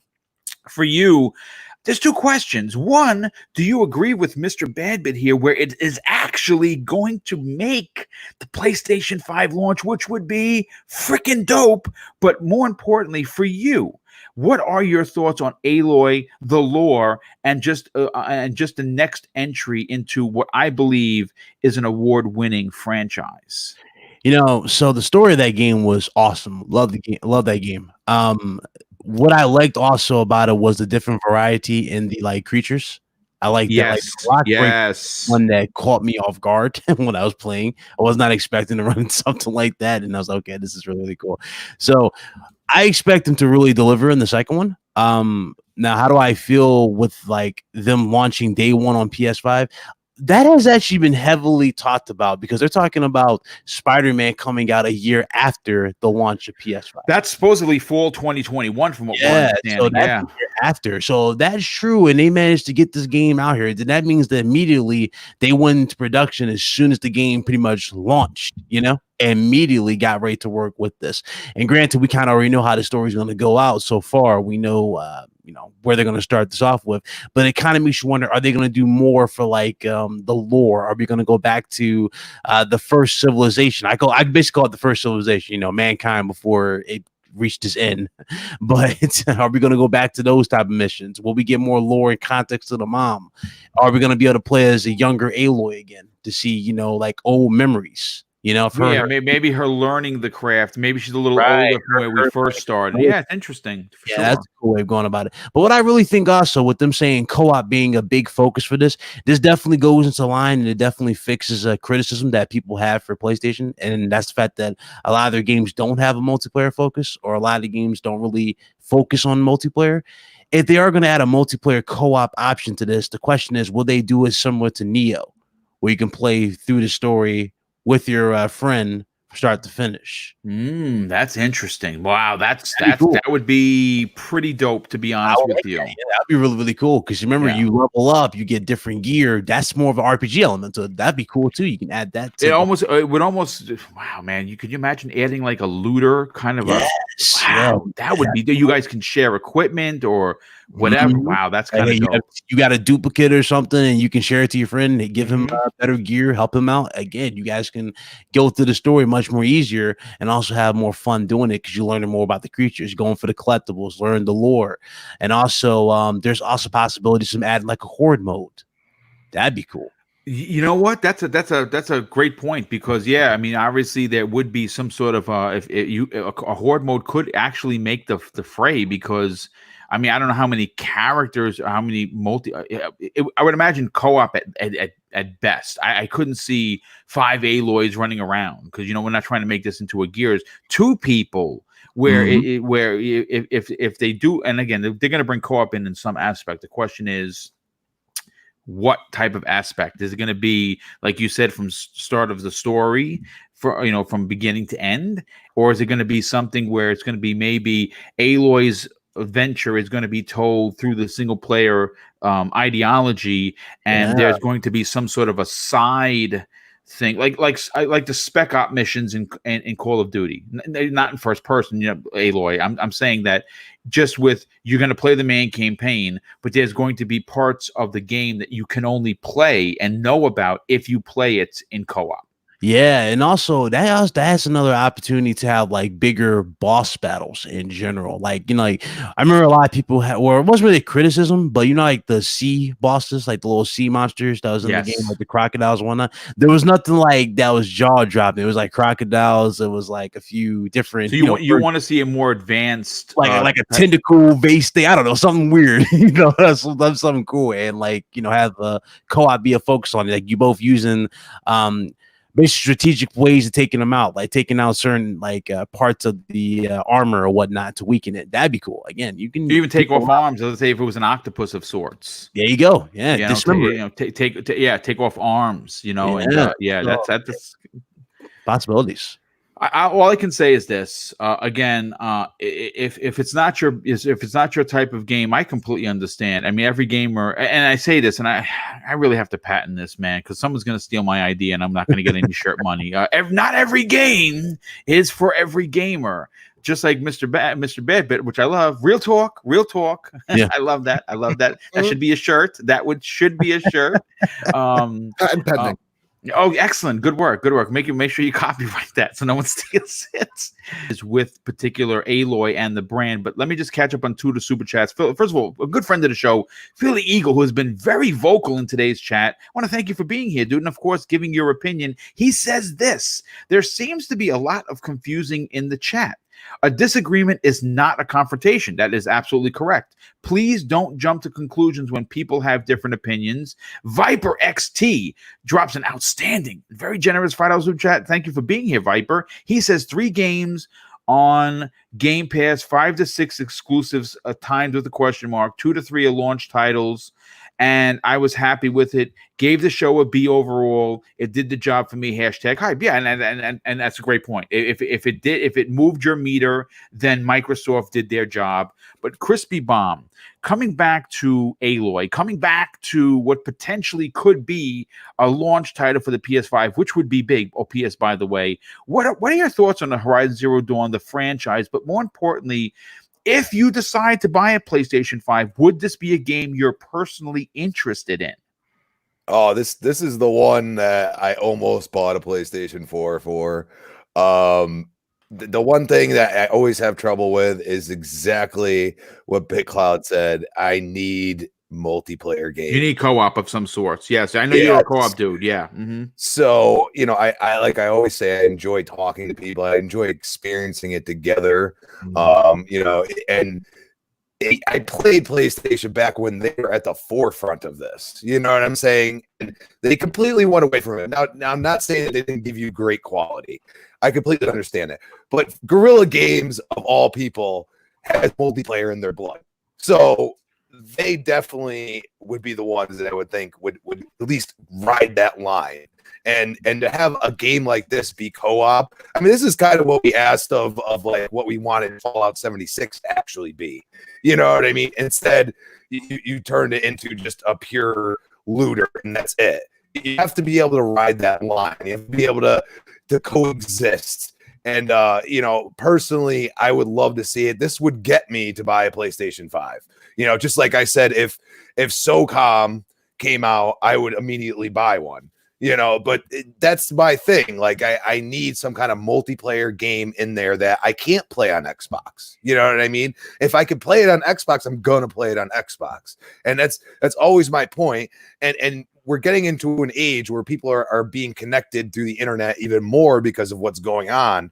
And you need to be able to have a few games in there that are those AAA bangers that give you multiplayer and single player, because we see it all over Xbox, but I haven't seen it from PlayStation in a real long time. And that's I totally agree with you, because this month, like, if it's not Final Fantasy 7, I have not turned on my PlayStation. I'm playing Halo, with Luke. Like in the midst of this pandemic, Jersey's still closed for 30 days, thank God. So like I'm still at home, but like I'd be bored if I'm not playing Halo. You know what I mean? So like, or having those co-op experiences, I'd be going stir crazy. I don't know how I'd communicate with people. Yeah, absolutely. I mean, it's something that gaming is there to help us right now. And like I say, I find a lot of people that own both consoles that are telling me they're not even touching their PlayStation right now. Mm-hmm. And you have to realize that you could say what you want, but you logging in, you having an Xbox Live account, you playing these games, you buying, the skins or whatever, like this is all driving them to go, multiplayer and while Sony's just sitting there like, yeah, we have a DLC. And I'm like, I just imagine if you could do Spider-Man co-op. I mean, that would be incredible. Dude, that would be ridiculous if you could actually play as Miles Morales or Spider-Gwen or Venom or something. That would be ridiculous. Yeah. Didn't I patent that idea? They would do something similar with like Batman, with like the tag team takedown. Yeah. That's what they're talking about for the Court of Owls, which again, I don't have a story for that, but WB is been confirmed to be at the Jeff Keighley event. Now I would imagine I would have to bet the bottom dollar that if WB has confirmed an appearance, they are going to show off Batman. If it's not Batman, it's Harry Potter. Either or, the world is going to erupt in excitement. Mm-hmm.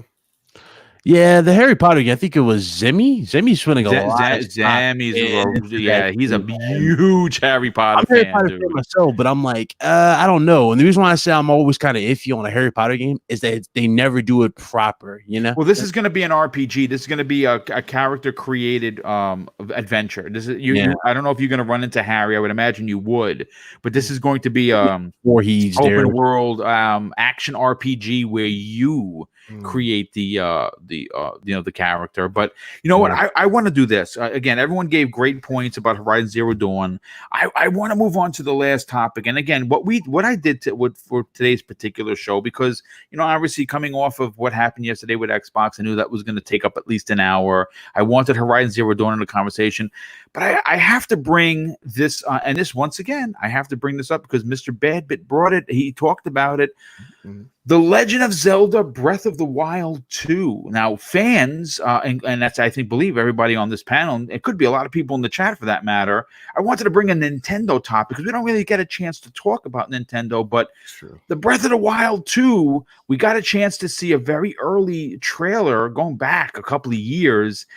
And unfortunately, folks, I got some really, really bad news if you're looking forward to Breath of the Wild possibly launching this year or even the start of next year. And thanks to an article that I pulled from comicbook.com, during a new earnings call, Nintendo outlined the Nintendo Switch and the Switch Lite games it has in the pipeline for the remainder of the fiscal years, which ends on March 31st of 2021. And in other words, it gave investors a preview of the games that will be releasing on the pair of consoles, which are selling like hotcakes. I don't think you can even find one now. Yeah. And unfortunately, Zelda fans, and I'm one of them, Breath of the Wild 2 was not mentioned on that list. And now, again, we can talk about maybe they're going to hold that information off of the actual presser or minutes that were taken and now are made public. Maybe that's something that was sent to the investors privately because of spoilers. Now, this March will mark, I believe, is it going to be 3 or 4 years since Breath of the Wild launch? I know it launched with the console.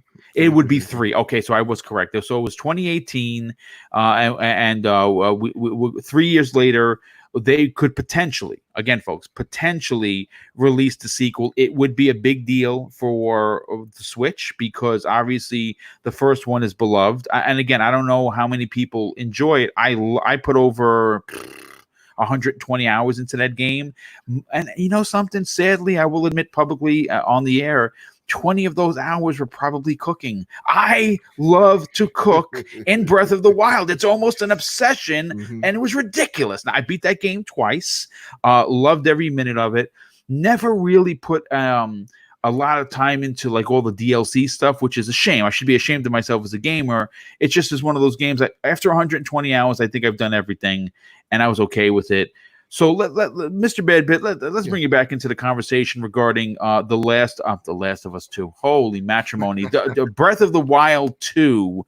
Are you surprised, disappointed, upset that we get some information from the call? And this investors call happened this week.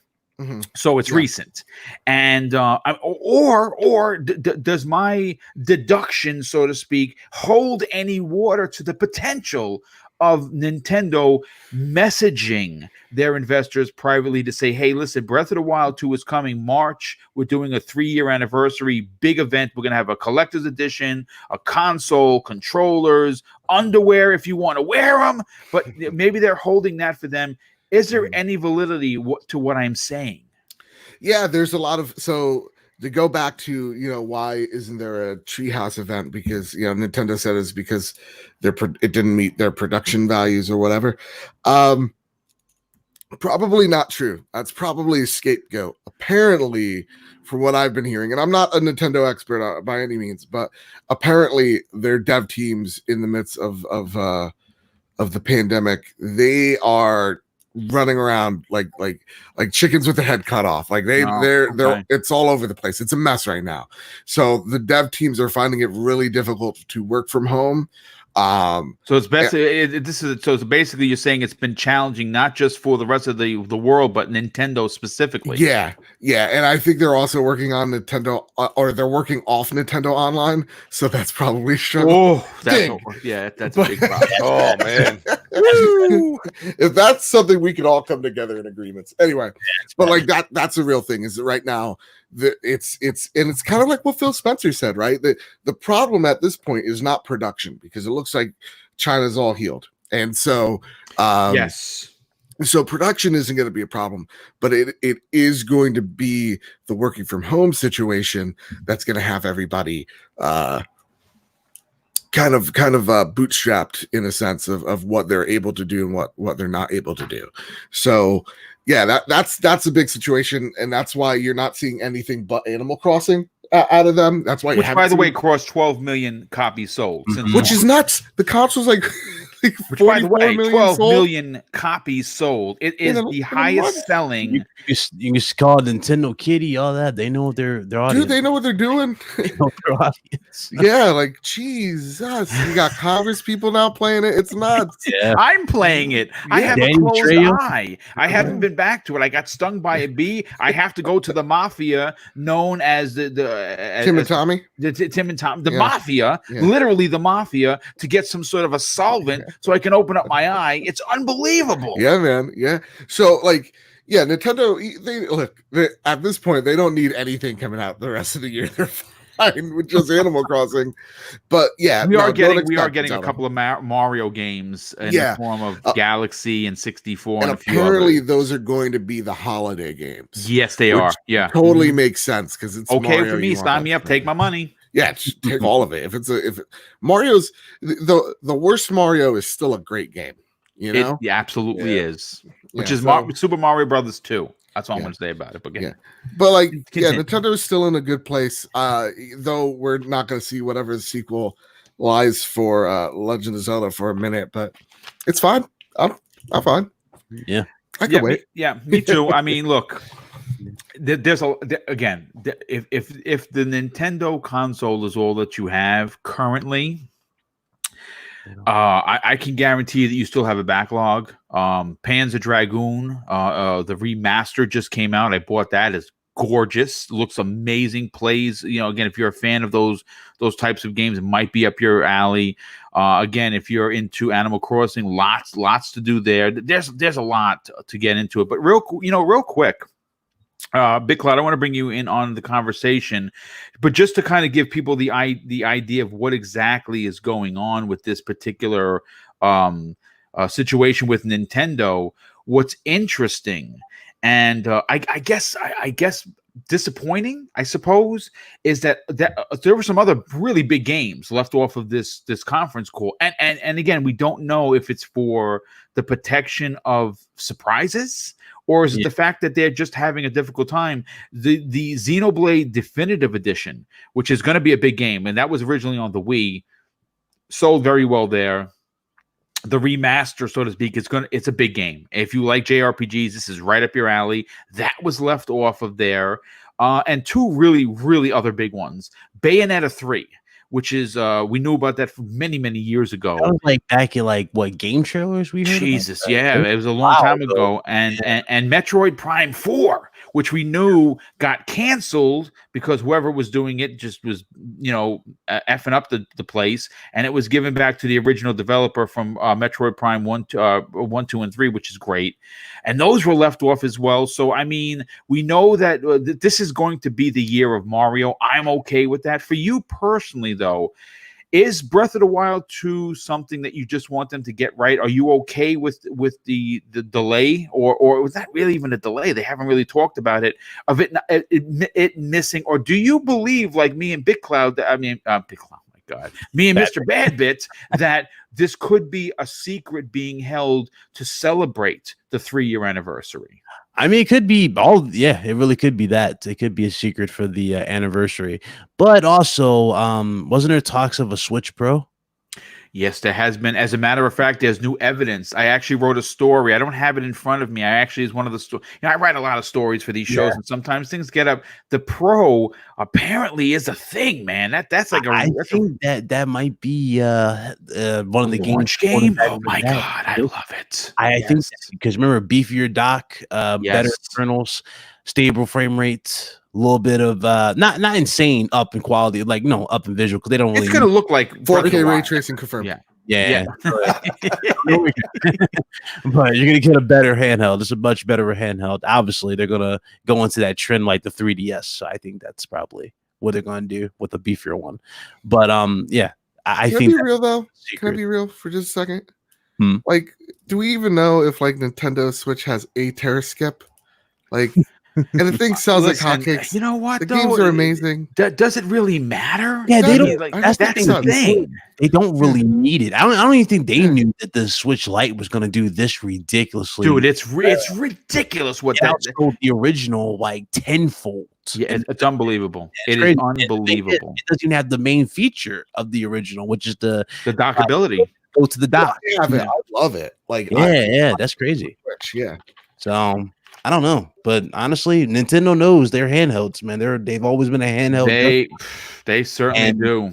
They got the games for handhelds. Mario, regardless if you say Mario's milked or not, think about Mario. He sells. And he could be in any game. He'll sell millions. It's just that Plumber hat somewhere. It's gonna sell. So that's just that lore with his games. And Metroid is really going to be another one to look out for from them. So really, I think it's fine to wait for them because they've already shown they got the quality, so it's fine. No, I agree. Real quick, first of all, Michelle Alexandria drops a $2 super chat. Thank you so much for that. I really appreciate you being here. Hopefully you're enjoying the show, and I thank you for your generosity. Now, of course, because YouTube sucks. And I missed a huge $22 one from Robert Jones. Could either of you gentlemen actually see it? And if you can you read it for me? Let's see. Hold on. Is that $20 one? I believe it's $22 from Robert Jones. Yeah, I did. It says 4K is 4K. The next gen stuff cannot really be seen in a sizzle reel. Load times, ray tracing, larger worlds, better AI are going to be hard to show. Yep, that is the challenge. First of all, Robert Jones, thank you so much for being here. Thank you for your outstanding and unbelievable generosity. It's greatly and truly appreciated. But thank you for, of course, that comment. That is actually a challenge that I think that is going to go across the board. I don't necessarily think it's just Microsoft. I don't think it's Sony or Nintendo. I think even Jeff Keighley himself is going to have some challenges in producing this content for his hub world of events. And Sin Vendetta drops an outstanding $5 super chat and says this: am I the only person that is bothered that Nintendo doesn't have an achievement / trophy stuff? Dude, I've been calling for this for years. I think that they should have just got in line and be like, you know what? We didn't come up with this originally, but we're going to add it. Make it like a coin pop up on the screen, ding, like a Mario thing, ding on you when you get an achievement. I think they should do that, though. I think they're never going to get into it. But Crispy Bomb, why don't we close out today's show with your final comment? Are you a fan of Breath of the Wild? Do you own a Nintendo Switch? And if you don't, would something like Breath of the Wild 2 potentially get you to buy that console? Yeah, none of the above. Okay. Oh, no, that's okay. But I will say that, like, I played a lot of Smash with my girlfriend's son. Smash Brothers is always like a heartstring type thing. The reason why Nintendo kind of fell off for me is when they, Rare stopped making for them. I was big into Conkers and so many other guys, 007, like. I played the N64. That's why like Mario 64 interests me a lot. You know what I mean? Because that goes back to when I was a kid, and that was like some of the first games you could play with 4 people, and it's one of those things you highly enjoyed, like, getting in there and playing GoldenEye with all your friends, like, I beat you, and then, and it'd be like, I can barely see, like back then, I'm like, man, my eyes must have really hurt, like, because you had the tube TVs, and you had the little square. If you look at it now, dude, those graphics would blind you. They would. It would blind you. Yeah. But one thing I will say is Nintendo, I'm so happy that they kind of dug themselves out of the hole. And now it's like they can't do anything wrong, which is something that, we weren't saying, a few years ago.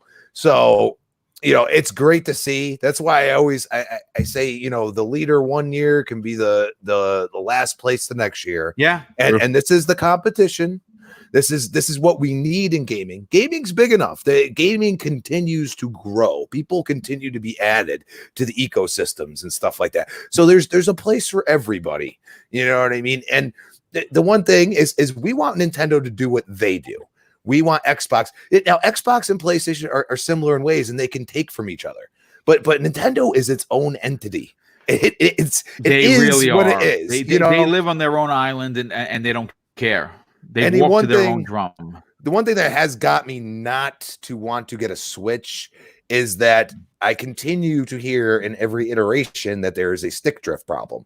And yes, yeah, yeah, I was hoping for a pro. I was hoping to hear, because I've watched people break it down and everything. So somebody broke down the light because they broke, I watched their video before where they broke down the reason why it's drifting and everything. And they have basically the same components. So that's why it's happening. They need to fix it, and then I'll buy it. I mean, if I can get one, but that's right. If you can get one, that's true. But that's besides it. I look at these things, like when I invest in something, when I invest hundreds of dollars, I try to not have to invest more into it. Yeah, I mean, like like my TV, I bought it 5 years ago. That thing can handle everything the Xbox Series X has given me.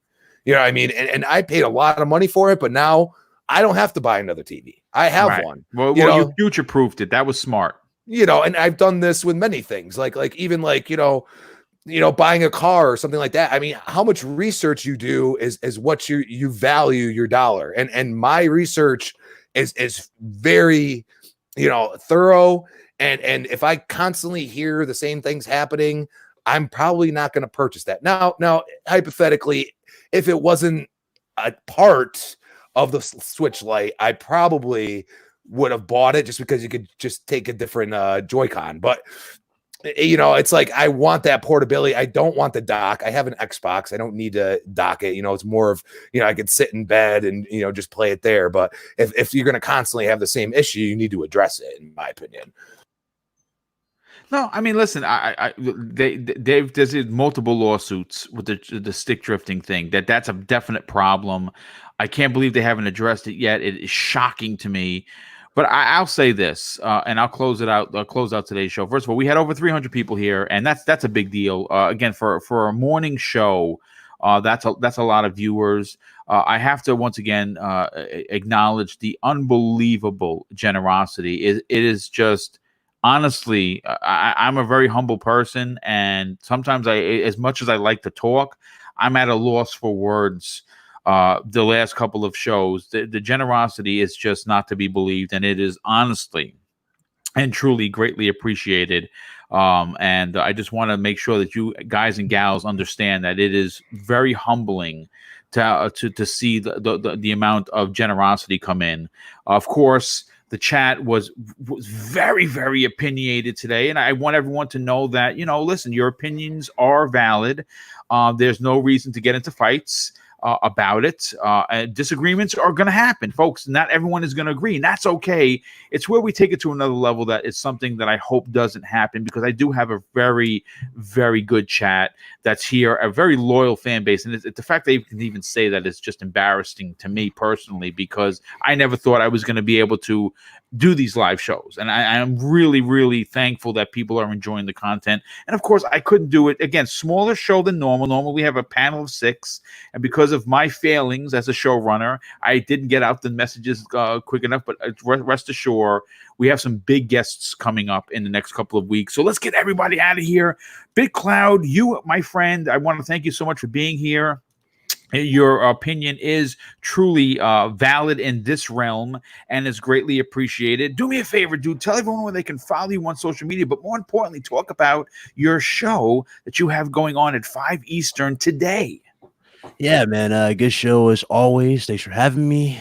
Crispy, we need to have you talk more. You were quiet this whole chat. I'm getting tired of it. No, it was a pleasure to talk to you, Crispy, Bad Bits. It's always a good time. Anyway, you guys can find me on Twitter, YouTube, Big Cloud Gaming, same name. And hopefully you guys enjoy the show. Hit that like button for Boom. Good dude. I told him this last year before we even started 2020. Good things are going to come his way. He's a good dude, and I really stand by him. He really is a cool person. Well, I appreciate that. That's very kind words, dude, and honestly, truly appreciated, very much so. And of course, obviously, we're going to move this over to Mr. Badbit, the voice and showrunner of the Trophy Room. Again, a fan favorite to most. Maybe not so much today. Maybe you got some boo birds, but who the F cares? Your opinion is your opinion, and we love you for it. Do me a favor, dude. Yeah. Tell everyone they can follow you on social media, and more importantly, check out your outstanding and growing YouTube channel. Yeah, so you can find me over at Bad Big Games, where we talk about all game news, reviews, and unboxings. I have a video about the Xbox Inside Xbox Series X reveal. You want to check that yesterday? Out? Very good video, by the way. Thank you, man. I appreciate that. And right now, as this show ends, the Trophy Room begins. We have a major video technical difficulty, so unfortunately, I had to put like Final Fantasy VII gameplay over my audio, but the Trophy Room's up. It's there. We talk about the Last of Us 2 reveal. I get my co-host Kyle to react to it. We talk about the Summer Game Fest. EA confirms some type of free, what is it, PS5 upgrade type situation. The fake free upgrade. They're gonna have some trouble. Yeah, man. Oh my god. They're gonna have some trouble. Madden 21. Anyway, so yeah, it's a ton of fun. Seriously, the episode with me and him, one of my favorites. It's always great when it's just me and him and we're just chatting and such. So yeah, check that out if you like, at Bad Bit Games on YouTube, Trophy Room, also on YouTube at Bad Bit Games, and iTunes and Google Play, all that stuff. At Mr. Bad Bit on Twitter, you know the spiel. Yes, well, thanks for being here. Super appreciate it once again. And last but certainly not least, Crispy Bomb, thank you so much for being here, giving me the heads up that you were able to hang out with us today. Love having you on the show. Love the energy that you bring. You are very fair, and you are not afraid to tell someone to go F themselves, because I've seen you do it before, but you didn't have to do that today. Do me a favor, dude. Tell everyone about where they can follow you on social media, and also check out the outstanding show that's run by multiple people called Retro Renegades. Oh, thanks, Boom. It's great. I enjoy every time I can get on here Friday morning. These two guys are awesome. Always love doing podcasts with you guys. It is at Crispy Bomb on Twitter, Crispy Bomb 28 Xbox Live. You can find me on next podcast tomorrow night, 7 p.m. and Retro Renegades Tuesday night, 7 p.m. This week it'll be on Graphic Odds channel. Nice. Absolutely. You guys put on a great show. Lots of big opinions, lots of classic games, and more importantly, hashtag fun. At the end of the day, that is what it's all about. So, of course, I want to wish everyone a fantastic weekend. This has been a great show.